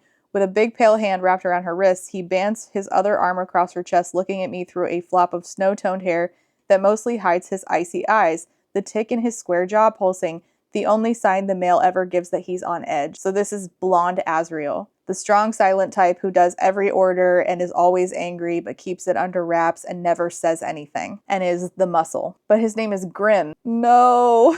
Vea yells, who in the creator's damn fuck is that, and why does she look like Elowen Nevin? She's dead. So she sees this woman that her brother Khan has brought, who looks an awful lot like Elowen, who they all knew, and he's like, she doesn't know herself as Elowen. To her, she's Rave, and she has no recollection of anything prior to the last 23 phases, as in years. Well, fuck, Pyrock murmurs. You sure they're one and the same, that you didn't just bring some poor stray home because she looks like Elowen? Any doubt I might have had was squashed the moment she told the High Chancellor of the Fade that he is a microcock at her own murder hearing. Ah, yes, that is indisputable proof. Surely no other woman on Earth, or whatever this planet is called, could have possibly had that level of snark. There can only be one. How do you explain the fact that she calls herself by her middle name? I don't know, Vea. A Truth Tune confirmed she had no prior recollection of me before our chance encounter. None. And so Vea's like, so she doesn't know about, and he cuts her off. So you don't know what's going on. You don't have the full context yet. And even having finished the book, I still don't have the full context for all of that. And you're certain you watched her dragon.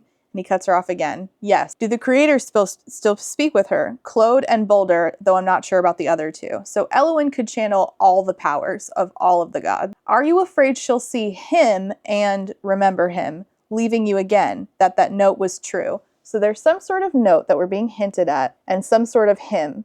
The him, you can probably guess, is Elowen's eventual husband. She's so much more than a power play, so much more than the love of my existence. There's someone out there who needs her more than any of us do, and it's not our fucking brother. So it is the brother that they're hinting at. So who would need her more? Obviously, her own daughter. And by the end of this book, we do not have a conversation with Rave/Elowen about her daughter. Again, this is so much. It's all build up. I will slowly ease her into the truth. Painful as it is, then she can choose her own path and make her own choices. Chapter 46 is in Khan's POV again. I really liked this part, so I highlighted it, where it's talking about the magic of Ignos, the fire god. Those who can't hear Ignos probably think flames are happy to be alive no matter their size. Wrong. A candlestick flame will stretch and squirm in the presence of anyone who wanders by, screaming for more sustenance to burn, desperate to grow. Ignos doesn't like being small and unimpressive. He craves rugs to singe. I don't know why it had to be rugs, but alright. Forests to obliterate. Fields of dry grass to rip across. I thought that was really cool. And all that happens in this chapter is that Khan goes to Grim, aka his version of Azrael, and they're like, I want to fight and get my feelings out. I'm not in the mood to hold back, Khan says. Grim's jacket is on the ground by his boots. Neither am I, he grates out. And then they fight in order to get their emotions out. I guess it's better than talking about the fucking lake again. Chapter 47 is in Vea's POV. That's right, we get another POV, and this time it is from the sister. Now, I believe she's the youngest, and I think that their mom died giving birth to her, if I remember correctly. And she's saying that she doesn't trust herself not to rip at Elowen/Rave the same way I ripped at Khan, despite the unrecognition and confusion I'll undoubtedly receive. What she did was, in many ways, completely unforgivable. Perhaps her diary will shed some light on the black hole she punched through my heart when she left without a word to me and a single pathetic note to the male she supposedly loved. So apparently, the diary is somewhere and they don't have it anymore. And now Vea's like, I should go find that diary. Maybe it'll have the answers. And also, it turns out that when Elowen left, she left a note to Khan and Vea, and she was like very upset about this. And in chapter 48, we're sort of juxtaposing this with Elowen meeting Khan for the first time. At this point, she's 18 years old. She describes him as tall, broad, beautiful, blah, blah, blah. Chapter 49 is in Rave's POV. Vea shows up to talk to her, is kind of rude to her, and she accidentally calls her Vea, and she's like, do you remember me? And Rave's like, no, and I'm really confused. And Vea's like, I'm gonna go and I'm gonna work this out. So she's mad and she wants the Elowen to return like with her memory so that she can yell at her for how she left. In chapter 50, Rave is given a bunch of outfits in which she describes one saying, this ... is ... adorable ... I admire the floor-length hem and the bell sleeves that almost fall to the tips of my outstretched fingers. A convenient length to mostly hide my cuffs so I don't look like an escaped convict, because she's still wearing iron so that she can't channel. And so she learns more about the burn, where she is, where Khan is the king, and she's learning that they, unlike his brother's kingdom where she just was, They don't feed people to dragons in a coliseum. And the young, like the kids who can channel the powers, the elementals is what they're called, they aren't forced to be in the military under, like they are under the evil brother, but instead they attend Drok Academy. And so she asks, what about the people with no powers, the nulls? They're given the option to discover if they have an affinity for the runes. If not, they may choose to study something else or gain an apprenticeship. His kingdom is the nice one. Chapter 53, Rave's POV. He takes off her chains. She's like, well, that was awfully trusting of you. And he says, well, yeah, I'm 80% certain you won't kill me now that I've saved your life twice. Your kingdom may be lush and full of smiling, happy folk, but I doubt you've experienced life under your brother's reign. Are you complicit in the way he snatches children from their maws at the tender age of 9? A whisper of power and they're immediately snatched from screaming parents and replaced with a bucket of bloodstone, conscribed, carted off to Drolged, where they learn how to speak murdering words, practicing on small, fluffy creatures, ripping out that delicate part of a youngling's heart that can never be replaced, turning them into true, tortured monsters. And younglings confirmed as a null are held down and clipped, that this becomes a marker for vulturous folk who target them, coaxing them into the undercity battle pits with vacant promises of enough bloodstone to feed their families. Discounted folk otherwise forced to live in the undercity, where the air is too thick, where there is no sun, and every slumber is a gamble on whether or not this is the time that you get woken, immobilized by a hushling, I forget what a fucking hushling is, squatting on your chest, gently slurping your brain through your nostrils, that some skeevy, more powerful fuck might take liberties in the dark where innocent ghosts to die, all because your dear brother cares only about his plump, powerful army and how many charmed molten maws he has in his military hut. If you're complicit with that, then yes, I will find the courage to kill you despite your smiling city, this strange chemistry between us, and the fact that you've saved my life twice. And he explains, it's taken me many phases to secure the burnt and build an armada almost strong enough to rival my kin, who already dug their talons deep within the stone and obsidian thrones by the time I found incentive to take the bronze. A war with my brothers will be catastrophic, but it's only a matter of time. My brothers deserve the same mercy my pa received, and it will be served. His pa who he cut off the head of. But it will be costly. I mean, innocence. And she's like, okay, so hire an assassin. Eliminate them without a violent overthrow. I volunteer. I'll assassinate them. I'll do it for free. And he says, there is no honor in this in our culture. A battle is either waged with brute force or between two oas upon a nullifying battlefield. Though my brothers would never agree to that, not since Reagan and I became Daga Mork. I'm sorry. What do you care about the honor in taking out two tyrants who are literally building child armies? I just was so confused by this. Who fucking cares? Who cares? Yeah, send a free assassin to kill them. Who cares about your honor? Who cares about how if that's how things are done? They are conscripting children. And again, this is the only other time that Daga Mork, the fact that he can wield his dragon's fire, is brought up. And I don't know, I don't really understand what that means, if that means that he can like manipulate it, and if that's different from the normal fire that he can manipulate, or if he can like make it appear, or if he can only channel it from like his dragon's back. I don't really understand. I don't know. Most importantly, they hold a strong, steady alliance forged in the womb that is unshakable, dangerous, deadly. Okay, so take them both out at the same time. I just don't understand what's preventing us from being able to take these dudes out. And he's like, but if I go to war with them, then the same children that you're worried about are going to end up being the ones that we're fighting. War is messy, even when it's raised for the right reasons. No one truly wins until eons have passed, memories have faded, and all the hurt and loss starts to blur. And she's like, fine, I'm not going to kill you. I'm honored. Let me know if you change your mind. Doubtful. I've actually decided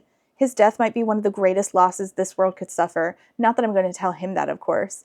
The greatest loss of this world? What? You barely know him. He asks her to share a meal with him and she's like, no, I don't think I should. She's still wearing his necklace that has their two dragons on it, her moon plume from when she was Elowen and his saber scythe Raigan. She's like, thanks for lending me this, by the way. You can have it back. And he's like, it was not lent. She's like, this means things that I cannot give you. What do you think I want? And she thinks to herself, someone with a heart, like a warm heart, blah, blah, blah. I'm too dead inside to feel things, yada, yada. Chapter 54, Rave. Life doesn't pat me on the head and praise me for making connections. It thunks arrows through hearts, stabs bellies. She's outside and she can suddenly hear Rain, goddess of water, and she's trying to tune her out.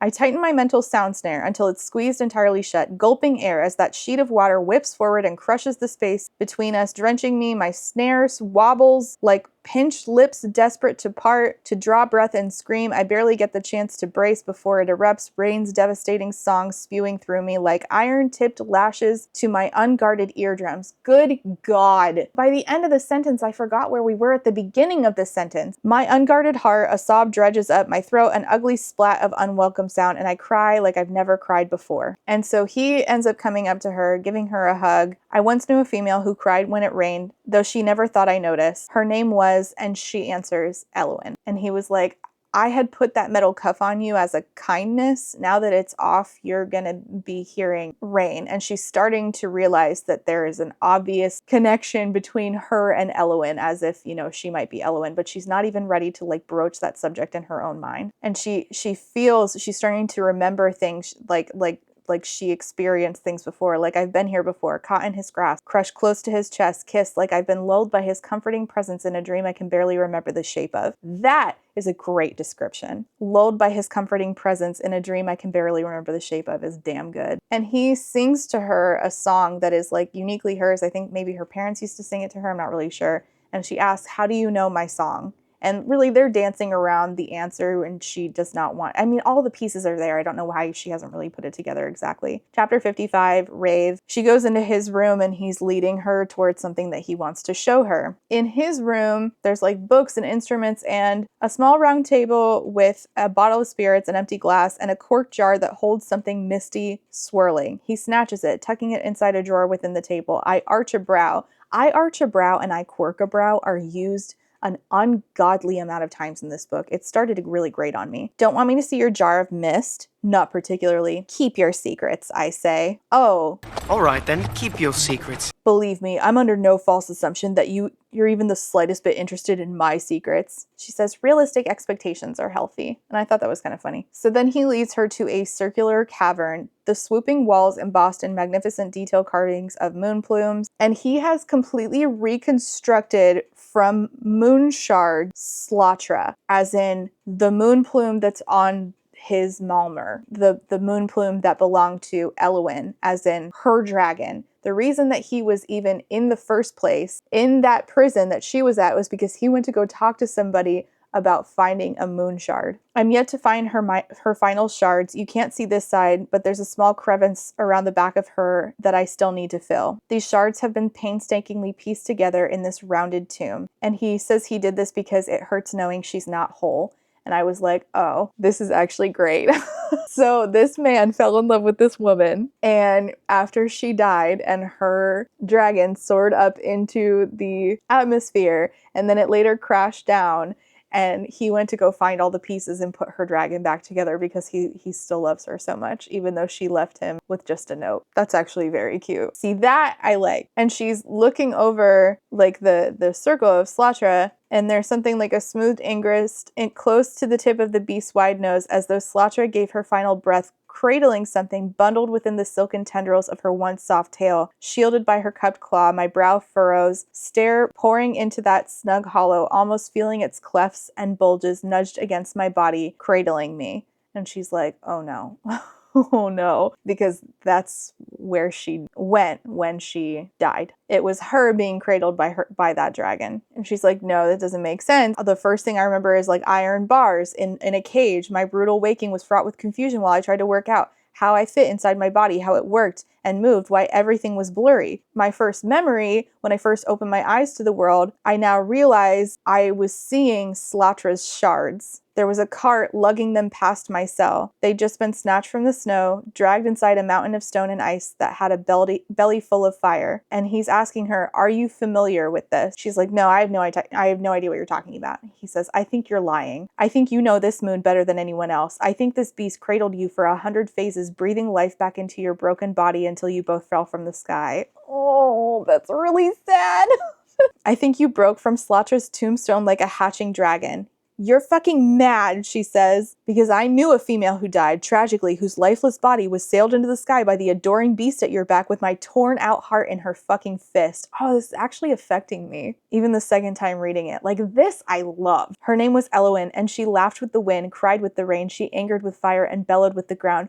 Her heart thumped in synchrony with, and she's like, no, I don't like to feel things. You look me in the eye, Moonbeam, right in the soul, and tell me you don't hear this fire's hissing shrieks. Look me in the eye, sharpen those words, and don't fucking blink as you plunge them through my heart. And he's like, I know that you can channel the other powers because you're Eloin. And he's like, you know, doing stuff with fire, trying to get her, you know, mess with the fire, prove you're Eloin. And she's like, you need to crush that flame or I'm going to crush you. Violently aware that my other is on the brink of bursting free.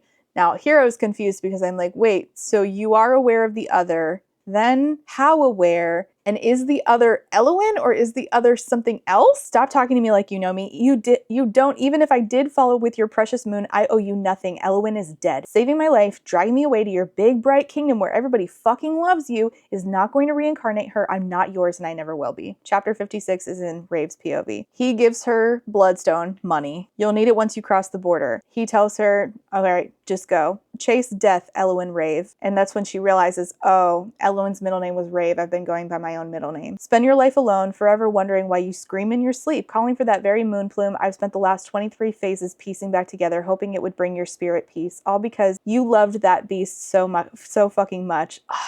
It kills me that her dragon's dead. I hate it. I don't like it. I don't want her dragon to be dead. One of my complaints about this book is that there's not enough dragons. The dragons in this are so much cooler than Fourth Wing. Like the moon plumes alone, oh my god, so cool sounding. And like, I really got attached to Slatra. And like, it's not like she was all that much there, but like listening to Eloin say like, I'm begging them to take care of her as they're taking me against my will to the burn. I was like, oh, Slatra, no. And then learning that he pieced her back together, I was like, damn it, I think I love the dragons. I think it's just dragon. I think I just like the moon plumes. I don't even think I really care about Rave all that much. I have like a soft spot for Eloin, but like, and even though they're the same person, Rave I feel like is like, all right, we get it. You can't do feelings. But I have a soft spot for Eloin and that dragon. He says, I knew it would break you to know she was scattered all over the world after scavengers raided her impact zone. Chase death, Moonbeam, and I pray your bloodlust brings you the same sense of peace I feel just knowing you exist. Okay, it got me. I feel things. He's cool.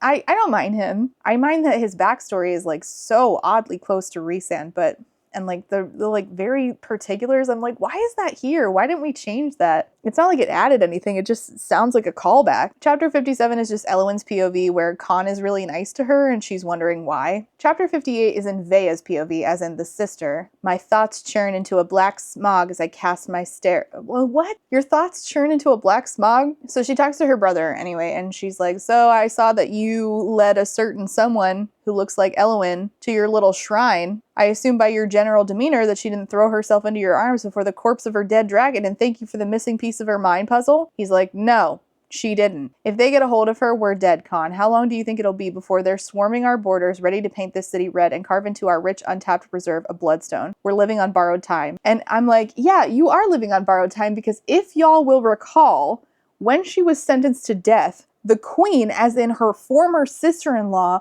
recognized her and tried to get her out of there. And I'm like, so did the queen not reach out to her own husband and be like, hey, your brother's dead wife was just taken by a bunch of dragons? I tried to save her and it didn't work? It just didn't happen? I don't know. But they realized that Eloin is still somewhere inside of Rave. And even though she left, she hasn't left because they saw her go to, well, where her and Khan used to meet out in the forest right by their castle. And so Vea's like, well, she used to write in a diary, and I think that I'll get some answers as to why she left us and what happened maybe if I go find the diary. Chapter 59, Rave's POV. She magically finds a tree that has a hollow in it that just like leads her directly to this like house that her and Khan used to shack up in. Chapter 60, Eloin, it's really short, it's like half a page, so I'll just summarize. Eloin cries about her family and Khan comforts her, juxtaposing him against his mean-ass brother, who's now running her kingdom without her consent. Chapter 61 is in Khan's POV, and Grim, his Azrael knockoff, is like, it's rumored that the great silver saber scythe has laid a trio of eggs. So I guess he used to have a dragon, and now he no longer has a dragon. He used to have a dragon named Inca. She's dead. At least that's what I think is happening here. Anyway, he wants to go raid the nest of the great saber scythe to go get another dragon. It's an effort not to gape at him. I've never heard the male thread so many emotionally bound words together in one sentence, and I'm all but certain I'm the only one he speaks to. I'm like, oh, very, very Azrael of you. Anyway, I don't know why this was relevant. I don't remember it being relevant for the rest of this book. We've literally only seen that guy for 2 scenes, so okay.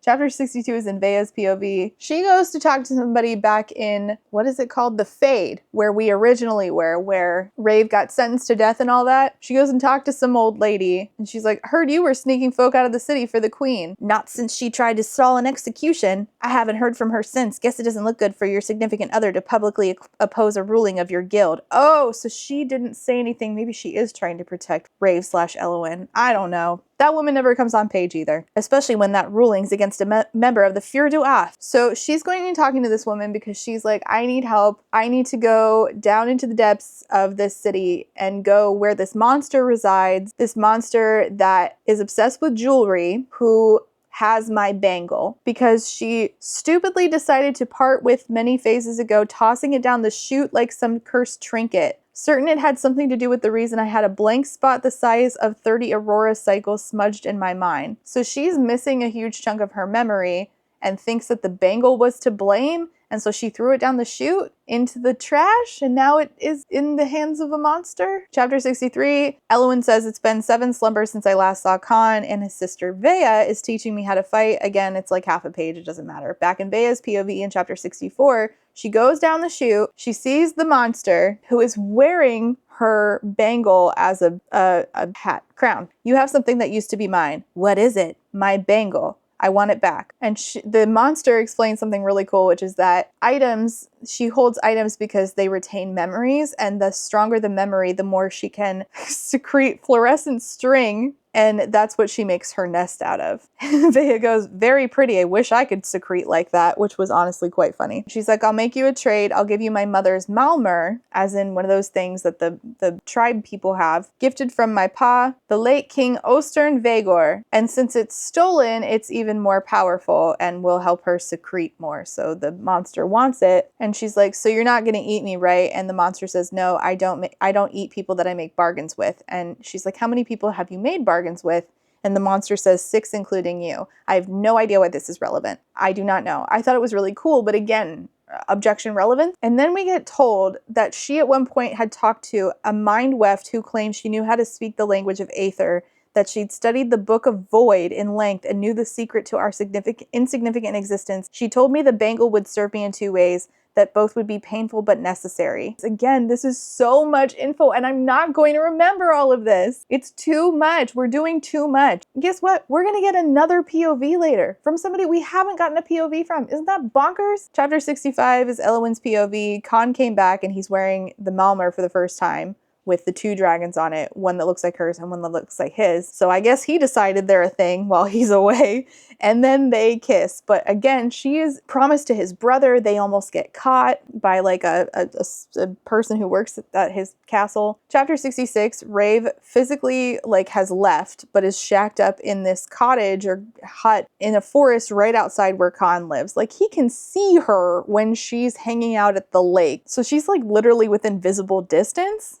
It's not really something I need to recount other than to say she's shacking up at their shack where they used to couple when they were a couple. Chapter 67 is in Khan's POV. He learns that she's still hanging out. His friend Pyrock, the sassier one, is like, yeah, I've seen her at the markets. I quirk a brow. Pyrock says, buying shit. Sounds to me like she's settling in, not preparing to leave, which makes no sense unless she's been remembering things, perhaps forming a new attachment to the place. And this chapter, I just wanted to tell you, literally says, I quirk a brow 3 times in this one tiny scene. Why? Chapter 69. He sends her his Malmer, his little necklacey thing, with a note that says, dance with me. So in chapter 71, we basically just get told that Rave dresses up to go to a party to dance with him. In chapter 72, she goes to this party where they're gambling, and the dealer is some sort of octopus thing, which also you like tie yourself to magically for the game. And she buys her way into the game with a favor owed to each player. And they're like, oh, no. But of course, she's like the best of the best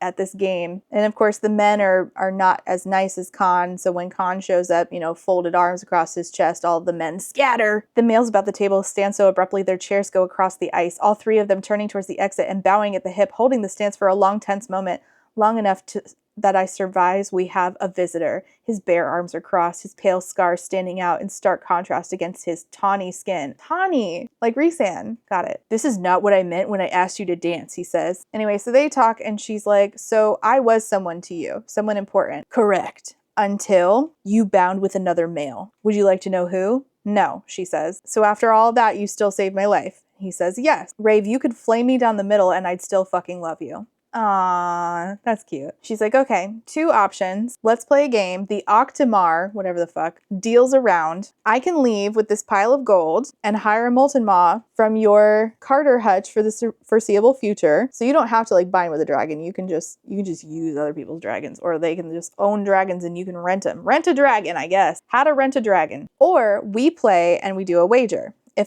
So he says, if I win, you will answer 3 questions from me that you will answer truthfully. And she's like, okay, well, if I win, we pretend we're the ones who existed in that place that I suspect you built for us that I'm living in, but only until next aurora rise, at which stage you'll owe me a wish. And he's like, well, what happens once the aurora rises? And she's like, I'm going to have a mind weft smudge you from my brain, go back to reality. This is precautionary. So she wants to erase him from her memory. That is their deal. Now, the wager is a little bit complicated for no fucking reason, but whatever. He tries to talk to her about her past as they're playing this game.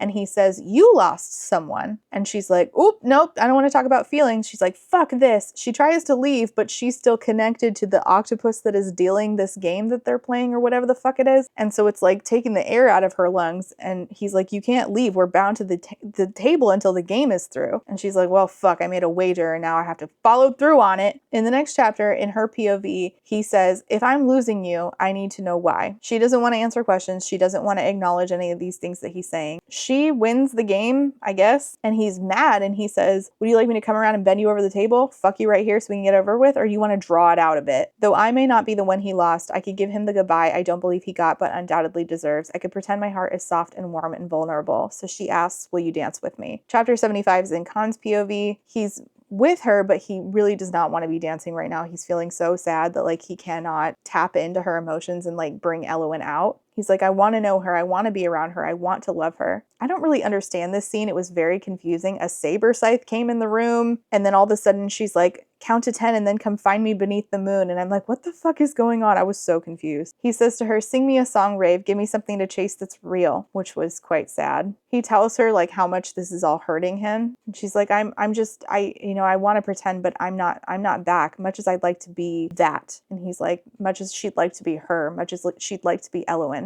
And then they're making out. I don't know. That whole scene was like very confusing. Chapter 76 is Elowen's POV. Each slumber we feast together before Khan plays for me. He like sings her music and shit. I sing to him of the shade, of the wind, water, ground, and flames. Last slumber, Khan got on his knees, took his necklace off and offered it to me. He called it his Malmer and told me he went all the way to Gondrog to collect the scale of Ara, the great silver saber scythe, in order to craft the pale half, as in the part that is her moon plume, which is really cute. Chapter 77, they fell asleep in the hut that they used to boink in, I guess. And he's like, so are you ready to have this conversation that we need to have? Because we need to talk about what happened when you, as in Elowen, left. There's a lot of things she needs to, talk about, including but not limited to, she has a daughter. So yeah, but they never had that conversation. And instead she distracts and has questions like, what sort of things did we used to do in this room when we'd wake before the aurora rise? And he's like, I don't know. Haven't you been remembering them? How did I fuck you in your dreams? Relax. Chapter 78, Rave. Warmth pools between my legs. And then he asks her a bunch of questions about like how she remembers, in which she has been having memories of them sleeping together. Did we play rough or gentle? Did I take you hard? Of course, the word entrance gets used because naturally. So he's like, messing with her. All of a sudden he stops and says, I've made a decision. This is where he gave me the ick. He was doing so well up to this point, minus the, backstory feeling a little too familiar, but he was doing so well up to this point, and then it just ick. He sinks his fingers into her and says, "You're not erasing me. I'll cut you a deal." "Fuck your deals." "No, Rave, fuck yours. I spent over 100 phrases crushed beneath the weight of your death, wrecking myself, trying to shed the hurt from my heart. Do you know how much easier it would have been to simply remove you from my mind? But I didn't, because I'm not a fucking coward. I don't take you for a coward." And so he's like, actually, he like literally has fingers in her. And she's like, "Stop talking. You're ruining it." He says, "No. You don't get to treat me like a secret this time." And I'm like, well, hold on. That wasn't her fault that your family made her marry your brother. "I'm not your secret. I'm your truth." He pulls his fingers free, dissolving the climax before it has the chance to curl over. "I know you're a feral creature that likes to swipe at everything that moves in your atmosphere. But there are only so many hits I can take before I start swiping back." Oh, I don't like this. "Once upon a time, I listened to you, let you push me away, then you died. So no. I won't accept your deal, but I will offer you a new one that's favorable to all parties, not just your own selfish win." And while she's saying, "I'm not selfish," he dips his head between her thighs. And she's like, "Okay, so what's the deal?" And he says, "Yield and I'll fuck you." Okay. She says, "I hate you." He says, "No, you don't, Moonbeam. You love me. You're just too busy feasting on my heart to notice." She says, "Fuck you, asshole. I fucking yield." And of course, then he's in there, hilt deep, it says, because of course we have to bring up the hilt. Because every dick has to be a sword and every woman has to be a sheath. Am I right? "The truth is going to hurt, and you're going to hate me for it, but there's someone out there who needs you, and you're going to change their life even more than you changed mine." Talking about their daughter. Well, oh, yeah, by the way, it's his. But he doesn't know that. He still thinks that's his niece. "So Rave, you can swipe at me all you want, pretend you don't love me as much as I love you. I can take more scars despite how much they hurt, but you're not running away. That's what you just agreed to." Well, she didn't agree to it. You sort of coerced her with sex? I don't like it. Chapter 79 is Elowen's POV, and her betrothed, as in Khan's brother, shows up. She's almost about to turn 21, which is when they're going to get married. He is not a good dude, and her and Khan up to this point have just been ignoring what's going to happen, pretending like as if they just don't talk about it, it will prevent it from coming true. Chapter 80 is in Rave's POV. All I need to tell you about this chapter is that she's basically like, "What are you gonna do to me?" in a sexual way, and he's like, "Once you're so wound up, your entire body's shuddering, I'd spread you, marvel you, then split you like an egg." I cannot think of a less sexy food. A peanut butter and jelly is more sexual than an egg. Chapter 81 is in Elowen's POV, and the king, as in Ostern, as in Khan, and the rest of theirs dad, who's now dead, but was not dead at this point, is before her, looking like he wants to kill her. He told her that he knows of her behavior, as in her sleeping with Khan, was unbecoming of a future queen, that he knew we were, quote unquote, fucking. He told me Khan is not fit to rule a kingdom because he can only wield 2 elemental songs. Wait. So Khan is actively ruling a kingdom, though, despite only wielding 2 elemental songs, right? So, ¿por qué?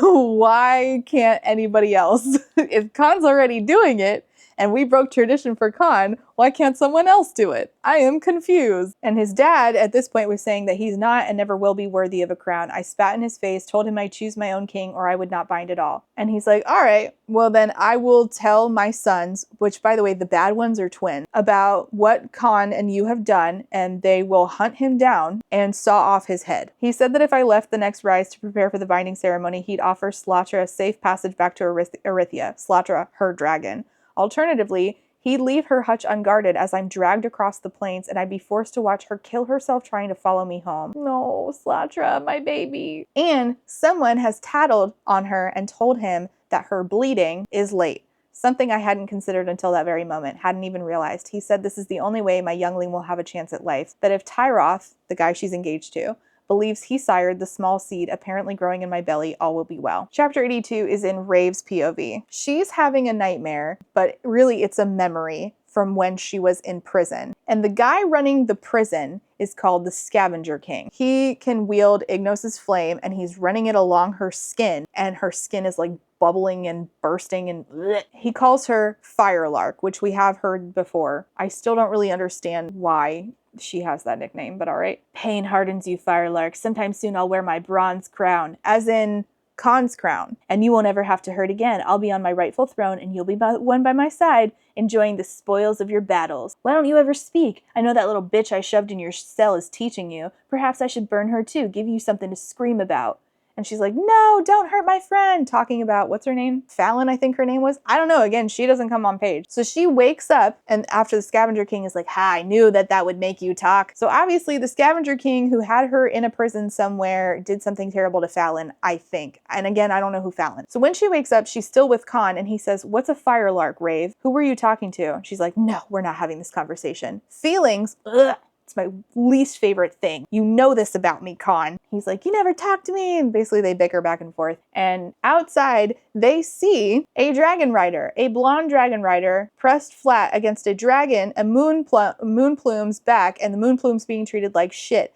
And the rider is Rex Zaros. Remember Country Boy who wears spurs on his boots that are always covered in blood, and he hunted her down. He was the bounty hunter that hunted her down in the beginning and sliced her skin off. That guy. The one that killed her friend. Did you remember she had a friend that died at the beginning of this? Me neither. That's how much it meant to the rest of the story. He's toting a white flag moonbeam. I can fix that. Oh, that was kind of funny. And he's like, whoever hired him, I will get in trouble with them if I just kill him outright. And she's like, well, anyone who hired him deserves to die too. I agree, but this is not the day for it. He's traveling with 2 Shade emissaries. The Shade is the other country, one that his brother runs. And they're not showing any cruelty towards their molten maws. Are you going to kill them too? So in chapter 83, in Khan's POV, he goes to talk to Rek and he's like, hello, sir. He sees Rek's finger and realizes, oh, so it's true. Somebody from the Oth did bite off your fucking finger. She did. I'm yet to find a Rooney talented enough to undo the damage. And he's complaining about his moon plume, saying she's a feral bitch, and said that the one who bit off his finger is also a feral bitch. And obviously, that's Khan's feral bitch, you dick. I heard your beast was in the same vicinity at the time of her execution, that he shoved a couple of molten maws out of the way to snatch her off the stake. Oh, that's right.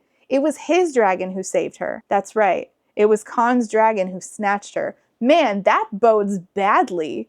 That looks bad. They should have planned something a little different. And he brings up Khan's niece, aka Elowin's daughter, aka actually Khan's daughter, because it's not his niece at all. It's literally his kid. He just doesn't know that because his dad made it so that he wouldn't know that. And this nasty bitch, Rex Zaros, is talking about Kizari. And Khan thinks everybody knows this male has hung off Kizari like a sticky shadow for many phases, desperate to vie for her affections. Only Tyroth would use that to his advantage in the urge to find his precious daughter who won't stop slipping free of the cage he's kept her in for far too long. And he tells Rex Zaros, if she were my daughter, I'd do anything in my power to keep her well the fuck away from you. And I'm like, well, I got good news for you, buddy. That is your kid. You are the father. Chapter 84, Rave's POV. She decides to steal Rex Zaros' moon plume. Remember, her moon plume's dead, and he's treating this one like shit. So she's like, that's my moon plume now. But it's actually quite emotional. This is the fucking moon plume stuff always gets me. That's part of why I didn't give this 1 star. She says, I think I failed my moon plume Slatra many phases ago. I think you and I were supposed to find one another. No one will ever hurt you again. Why am I crying? Why am I crying? This is ridiculous. This is ridiculous. It's a dragon, Rachel. It's a dragon. Chapter 80 feet. What? 80 feet? 80 feet? Chapter 85 is in Rave's POV. She learns that the dragon's name is Leary, that she's just shy of adolescence, but that she's very small for her age, and she's going to have to go through a healing process that is going to be very difficult, and she's suffering, and that's very hard for Rave to endure. And one of the healers looks at her and sees that she's been like mended or something. I don't really know. Again, this wasn't really explained, but she says to Rave, to me, you shine far brighter than Leary. I hadn't met a single folk blessed with dragon sight. And she's like, I don't want the king knowing. So I don't know. Maybe she's been like secretly healed in some other fucking, I don't fucking know. I don't know. I don't have answers. They didn't give me them in this book. And of course he's already there and he's like, what do you not want me knowing? She's like, oh, good, you're here. So confirmed this dragon belongs to Rex Zaros. I'm taking charge of her now. Also found out that Rex Zaros has been looking for the Shade's missing princess. Is that true? As in Kizari, who she has literally no fucking clue is her own daughter. I'm not sure how she hasn't put those pieces together, but we'll just forget about it. We'll allow it. He's like, why do you want Rex Zaros dead again? She's like, he took something from me. And he said, is he the one who whipped you? Is he why you had pieces of your skin hanging off when I met you? He's going back to Gore to chase down a lead. Most dragons can't fly for as long as Raigan can, so they'll likely stop at Ovadan for supplies, and then again at Botham, which is the city that straddles the border between the Fade and the Burn, neutral territory, home of the Tri-Council Citadel. You know, the people that made her marry that one dude who she fucked his brother. So Khan's like, all right, I will have everything arranged for you. for you to leave and go track this dude down and kill him. You just can't do it on my territory. Nobody knows you're alive. You could get away with it if you're not here. They just can't track it back to me. I don't know why he can't get away with killing this dude, but whatever. He's like, I'll try to keep him here for a day and give you a chance to like get there before him. He's letting me go rather than clipping my wings and telling me all the valid reasons why I shouldn't do this. I can understand why Eowyn loved this male with her entire heart. And so before she leaves, he says, come back to me, Rave, to us. Chapter 86, in Eowyn's POV, it says, a parchment lark fluttered around Khan's sleep space for when he returned, stating that I'd enjoy our time together, but that Tyroth's a more gifted sire and everything I need if I'm to be breeding healthy younglings to maintain my family line, to maintain our ability to protect the Aether Stone. You know, that thing that Kalis is inside of? Remember Kalis? Doesn't come up much. He's the Aether god who like screwed over the other gods somehow. He may never know the youngling I carry is his, or that I'm pitted with a fear that I won't survive long enough to find a way to make this right. Chapter 87, different POV. Do you want to guess whose POV it is? It's Rex Zaros, the weird country guy. I don't fucking know. He's drinking at a bar, thinking about how he's gonna kill the dude that he's with. He asks somebody to make sure that a sex worker is available in his room, and my note just says, you better make this POV relevant quickly. It's been 650 fucking pages and technically no plot for me to chew on, just catching up to Eowyn's present. Yeah, that's about right. So he's looking for like information on like where Princess Kizari is, as in Eowyn and Khan's daughter. She knows I love to chase, that I fucking feed off it. I've decided that's why she chose to hand herself to the creators, why she chose to run. Oh, remember, she chose a life of celibacy. She's bound to the creators. And he's like, not for long, because I'm a sleazebag. When I find her, I'll give her exactly what she refuses to admit she wants. Me! It's this book's Gaston. So he goes to his room where the sex worker he ordered is supposed to be, and he sees her, and obviously it's not the sex worker, it's Rave. You know, I'm not really a fan of fire. Must have something to do with the time I've spent in the fighting pits. Ah, roleplay, not what I ordered, but fuck it, I'll bite, he thinks. In the pits of Kindard. Sweetheart, nobody makes it out of those pits alive. That's half the fun, unless you're trying to tell me you're the fire lark. Ding, ding, ding. It's the fire lark, whatever the fuck that means. She stabs him in the thigh with an iron pin so he can't channel any power. And then the realization hits him that this is the woman who he caught earlier, who bit off his finger. And he's like, oh my God, I'm the hunter. But the whole time, she's been hunting me. And I'm like, no, that's not. It says the bitch has been fucking hunting me. No, you just happened to stumble into the exact place she was. It would have been way cooler if she was in fact hunting you. I would have eaten that shit up. You're hunting the bounty hunter? Absolutely. Absolutely. I love a revenge plot and reversing flipping the script on the bounty hunter. Absolutely. I'll take it. Instead, you just happened to stumble. You literally just flew in. She's like, there's that guy I swore revenge against. Okay. Chapter 88. Not back in Rave's POV, we're back in the POV of the other. The other straddles Rex Zaros while studying him with overt curiosity, wondering where she should start. Oh wait, he's not dead yet. That's right, she knocks him out first. Difficult decision given there's so much of him to play with, an entire slumber to have her fun. Now, what's cool about this chapter is if you listen to it in the audio, it is dual narrated. So we've gotten a guy narrator and a woman narrator for the alternating POVs, and this one is read by both of them. They like alternate beneath but that didn't happen in the first chapter we got with the other, and I'm not really sure why. The other understands loss, death, and pain differently from Rave, who is but a hatchling in her eyes, but Rave will grow, adapt, embrace, and therefore conquer if she is open to it. Rave was quite repulsed when she learned the other had chewed off this male's finger, leading the other to spend some time pondering whether or not she should be more considerate with the way she uses her host's pliant, precious body. I'm really confused about what we're doing here. Is she a system? Is she, in fact, different personalities? Though you may not have understood Leary's, his moon plumes, pain sounds, I did. I'm going to use your own metal spurs to dig holes all over your body before slashing what's left of you with that whipping tool you cart around, the one he whipped her with. Do you know how it feels for a moon plume to scald in the sun's harsh rays, Rex Zaros? It feels like this, and she paints his face in flames, and eventually she kills him. Chapter 89 is in Vea's POV. She is in Arithia, where Eowyn came from, as in the place where Eowyn was when she died, as in where Eowyn's bound, her husband, essentially, the guy she did not want to marry, as in Khan's brother, what happened to my hair here, lives, and her bangle allows her to, I guess, impersonate somebody. So she's wearing her bangle and impersonating a servant, and she picked the wrong fucking servant to knock out and impersonate, because the one she's impersonating just happens to be the servant that is being sexually abused by her brother. Thankfully, it doesn't happen to his sister in this servant's, disguise, but he lets slip that he has impregnated this servant. And she's like, wow, my brother's an even bigger piece of shit than I thought. She's like, get in, get the diary, get the fuck out. By the way, he has heterochromia, so he has 2 different colored eyes. And a parchment lark shows up and is pointing at her, and he's like, that's weird. Why would you, random ass servant, get a parchment lark? Who's gonna be contacting you? You're worthless, essentially. And he's like, oh, there must be a mistake. It's completely empty. But it's not empty. Khan and I write our notes in invisible ink, illuminated only by dragon flame we both carry a wield of. And I'm like, wait, how do you carry a flame at all times? I'm confused. And she thinks about killing her brother, but then says, I said I wouldn't kill him and start an impromptu war Khan's not fully prepared for. And I'm like, why? What happens if you just take these motherfuckers out? What happens? If you take them out, who rises to power in their stead? Doesn't Kizari, his daughter, take power? Or is there someone else who's going to fill that gap? Why is it you guys can't just take them out? You already snuck into his palace. You were right next to him. You were standing. He was like, you could have just, and then get out of there. Sure, the servant would have to take the fall for it, but then like, at least it wouldn't fall back to your brother. I'm not saying it's justified. I'm just saying like that would work out for your brother, right? Then the whole war wouldn't start, right? 2, not like this, not coming at him from behind wearing the skin of another. I want to look him in the eye, make him bleed the way I bled, hurt the way I've hurt. Oh yeah, she gets treated like shit. But again,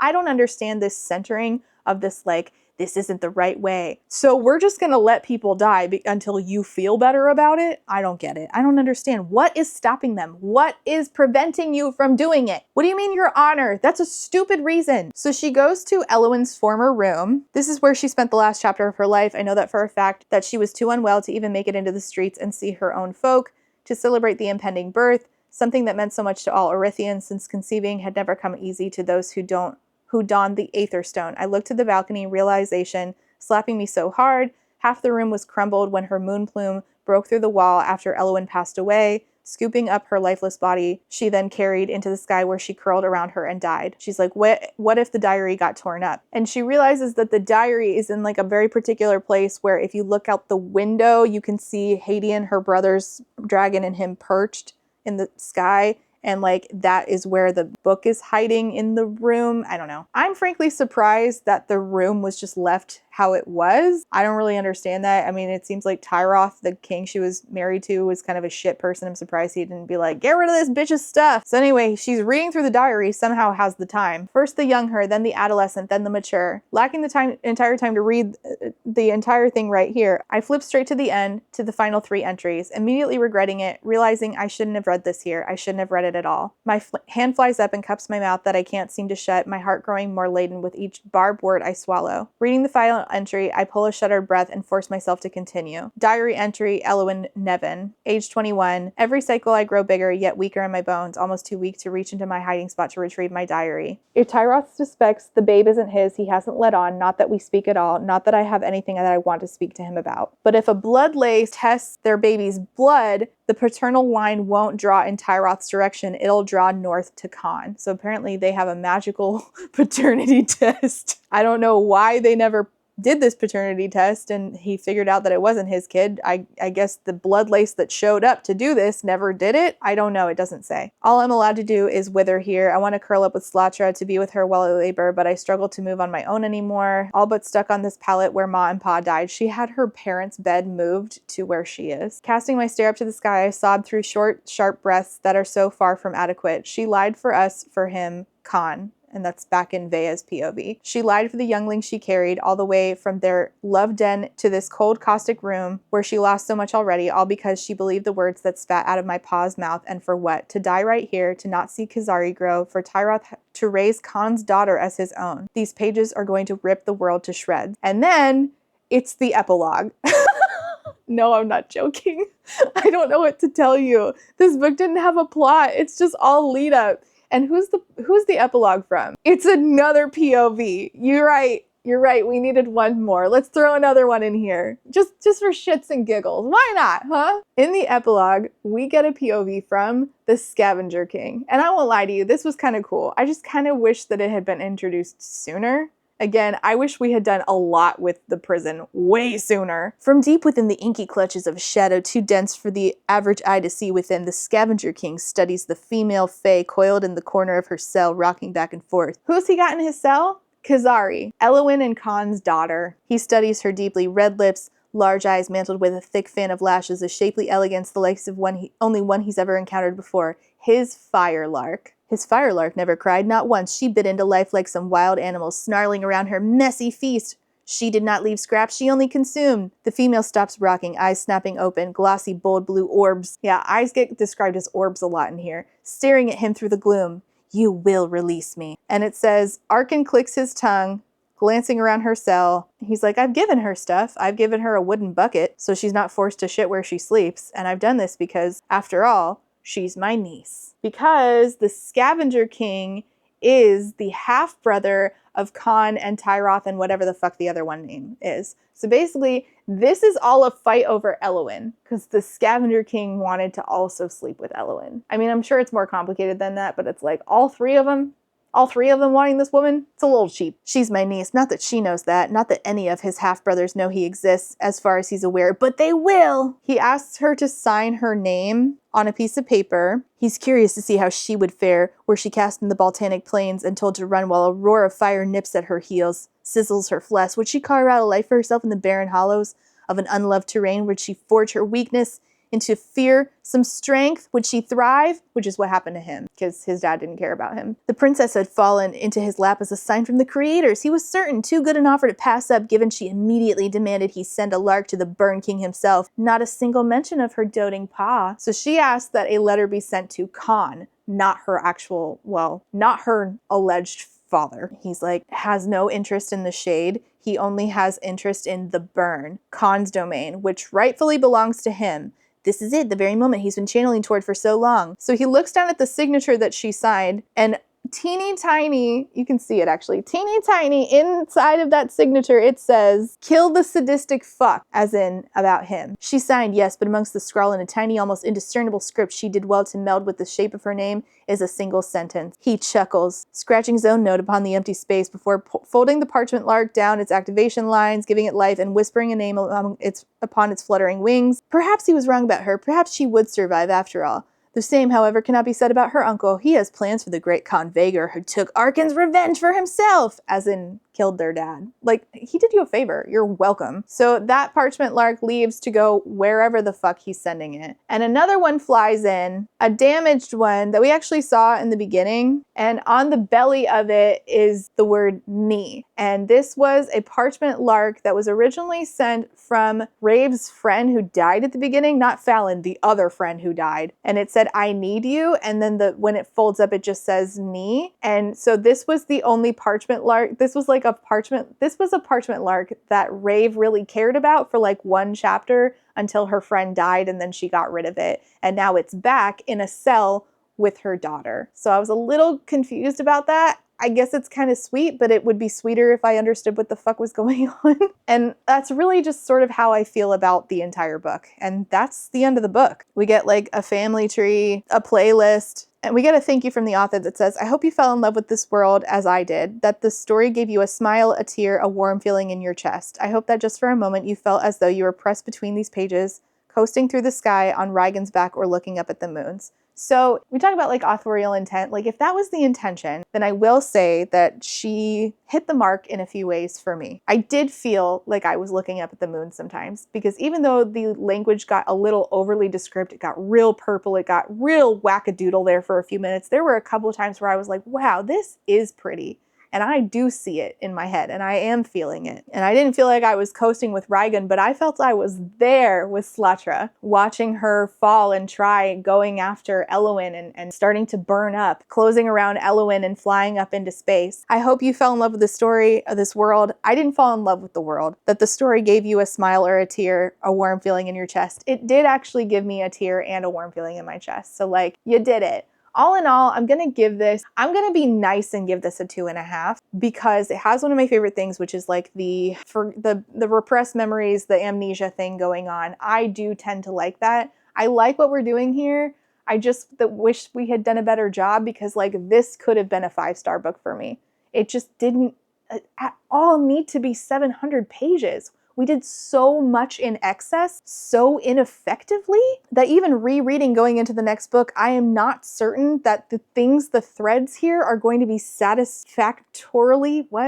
sufficiently wrapped up in the next book in a way that I feel like it was worth all these words. And then again, I feel like some of those sentences were just so utterly ridiculous. Now, some of them were beautiful, but some of them were ridiculous. Now, at least it's not purple again in the way that The Night and Its Moon was, which was so ridiculous. Some of these sentences were just like so beautiful, like the way that she describes like a fleeting dream and things like that. I really loved them. And again, I really was a sucker for the moon plume. So again, I'll be nice and give this a 2.5 because I really did like Slatra and I'm a sucker for the like recovering memories thing. I wish I could give you another book rec for that, but if I tell you what the book is, then it spoils the plot, so I can't tell you what book it is. But there's a book that I absolutely adored that did that, and it's like it's a one-off. It's just a standalone, so I think it worked really well. I don't know that I like Rave. I really like Elwyn, and I think that part of the whole like I've been two different people across one life is really interesting. But I don't understand how we're doing it here because I don't understand what the other is. I'm not sure if that's Elwyn. I'm not sure if they're the same person. I'm not sure if Elwyn is inhabiting another body. No, because it is her same. They look the same, right? So I don't really understand what's going on here. And that confusion really lowered my enjoyment. Like, I feel like if I understood this just a little bit more, it would have been a 4. And then take out all this like superfluous content and nonsense sentences, and we would have maybe had a 5. Even if I don't love Rave, I could have loved all the other stuff enough to give this a 5. Again, there is no justification for this being 700 pages. That's bonkers. I can see why other people love it. I'm happy if you did. I'm glad if this is your favorite book. I just am excited that you are reading at all. Tell me your thoughts on all of this, and if you made it this far. Since this is one of our dragon videos, leave another dragon down in the comments. But if you want to answer a question, what is a book that has another form of communication that isn't obviously like telephones, but like a fantasy mode of communication that isn't just sending ravens? Because this is one of the best I've seen. That was really fun. I really like the Parchment Larks. And also, if there is a similar magic system to this in another book, I would also really like to read it. But it would need to be one that the gods play more of a part, like on page. I would like to see them more. And assumedly, we are going to see Kalis, the god that's inside the Aether Stone on Kazari's head, their daughter's head. Assumedly, we're going to see her more. What? Him more. Because Kazari says that she's in love with him? I don't know. I hope that we'll see more of them, but I was disappointed they weren't on page so much. So if there's a similar magic system set up to that, I would really like to see it. All right, thank you so much for watching. I know this was a really long one. I appreciate y'all being here. I will see you next time. Bye. Before I go, I have to say thank you for being a friend to my Therapy Bills patrons, and those are Alexander, Ashley H, Astra, Brittany Bobitney, Call Me Kodiak, Cami, Choco's traumatized by that dang book, Chris the Horror Therapist, DJ Rocktopus, EK Casey, Ellie, Emerald Dodge, Aaron with 2 E's, Eric, Hey Mom, I'm Famous, Jess, John E, K, Kaleno K, Casey McKenzie, Kate W, Quinn, Lady Kittybug, Lemon Jelly, Lex, Lily B, Max B, Mixer Boneless, Alice, Panoramic Demon, Peggy Lou, Rain, Reese, Ree, SJ, Samar, Scarlet, Shiny, SMK, Spoopy, Steph, T Delegati, 2 Orbit, Umami Mommy, Urchin Audrey, White Raven 13, Zorvictia, Chai Guy. Thank you all so much for being here and for being a friend. And I have to say thank you for being a friend to my potato starch Marxist patrons. Wow, that's a mouthful. And those are AB Daniels Anaki, Alejandra, Ali Oxenfree, Alistair, Althea, Amanda D, Andy, Angelica, Armadildo. That's a good one. Artie the Ninth, Ava, Ballads and Bookends, Beck, Blake Lemon Pants, Blythe Lavender, Bookish Brainrot, Bookish by Jenna, Bree Caitlin, Kate B, Caitlin P, Cardinal Ginger, Carlin, Carly, Casper, Kate, Catherine, Kathy, Claire Online, Colleen, Corwin, Cosmic, Darius, Danielle M, Darren, Desiree Michelle, Dilf Enthusiast, Dorian, Dorothea, Drive-By Thinker, Ebby, Emily A, Emma, Other Emma, Ezra Moon, Fiona McDonald, Forever a Boat, Francis Gadarn, Galaxy Bot, Halia Artisan, Hannah Bunny, Hannah C, Harpy Kuro, JM Tennant, Jays on Olympus, Jelly V, Jen Michelle, Genderqueer, Jenny G, Jessa Sue, Jill, Jojo Bookish, Juicy Wizard, Kat, Catherine, Katie L, Katrina, Kaylee, Kayala, Kendra, KMTB, Laughing Cat Dog, Lauren G, Lazarus Ray, Library of Scars, Lindsay M, Lisa B, Lisa L, LP, Luciri, Lustful Octopus, Martin, Maddie, Madison, Man-Eating Plant, Marcella, Marquita, Megan, Malara, May, Mima Who, Molly, Never, Nicole G, Nicole R, Nyan Binary, Paige P, Paul, Penelope, Penny Chilling, Foxglove, Plague Carrier, Pandemonium, Queen Cereal, Rachel B, Reba, Rebecca, Rebecca R, Ronnie, Rosie Thorns, Rowan, Secoria, Saintbringer, Saki Alume, Sarah H, Sarah the Bear, Shamed, Shannon, Sean, Sophie, Talia, That Nerdy Mystic, Tiana, Too Thick to Work Today, Trashcan Teddy, Triple M, Tito Phoenix, Unicorn Jenny, Wobbs. If you don't tell me how to say that, I'm gonna cry. And Writer A, thank you all so much for being here and for being a friend.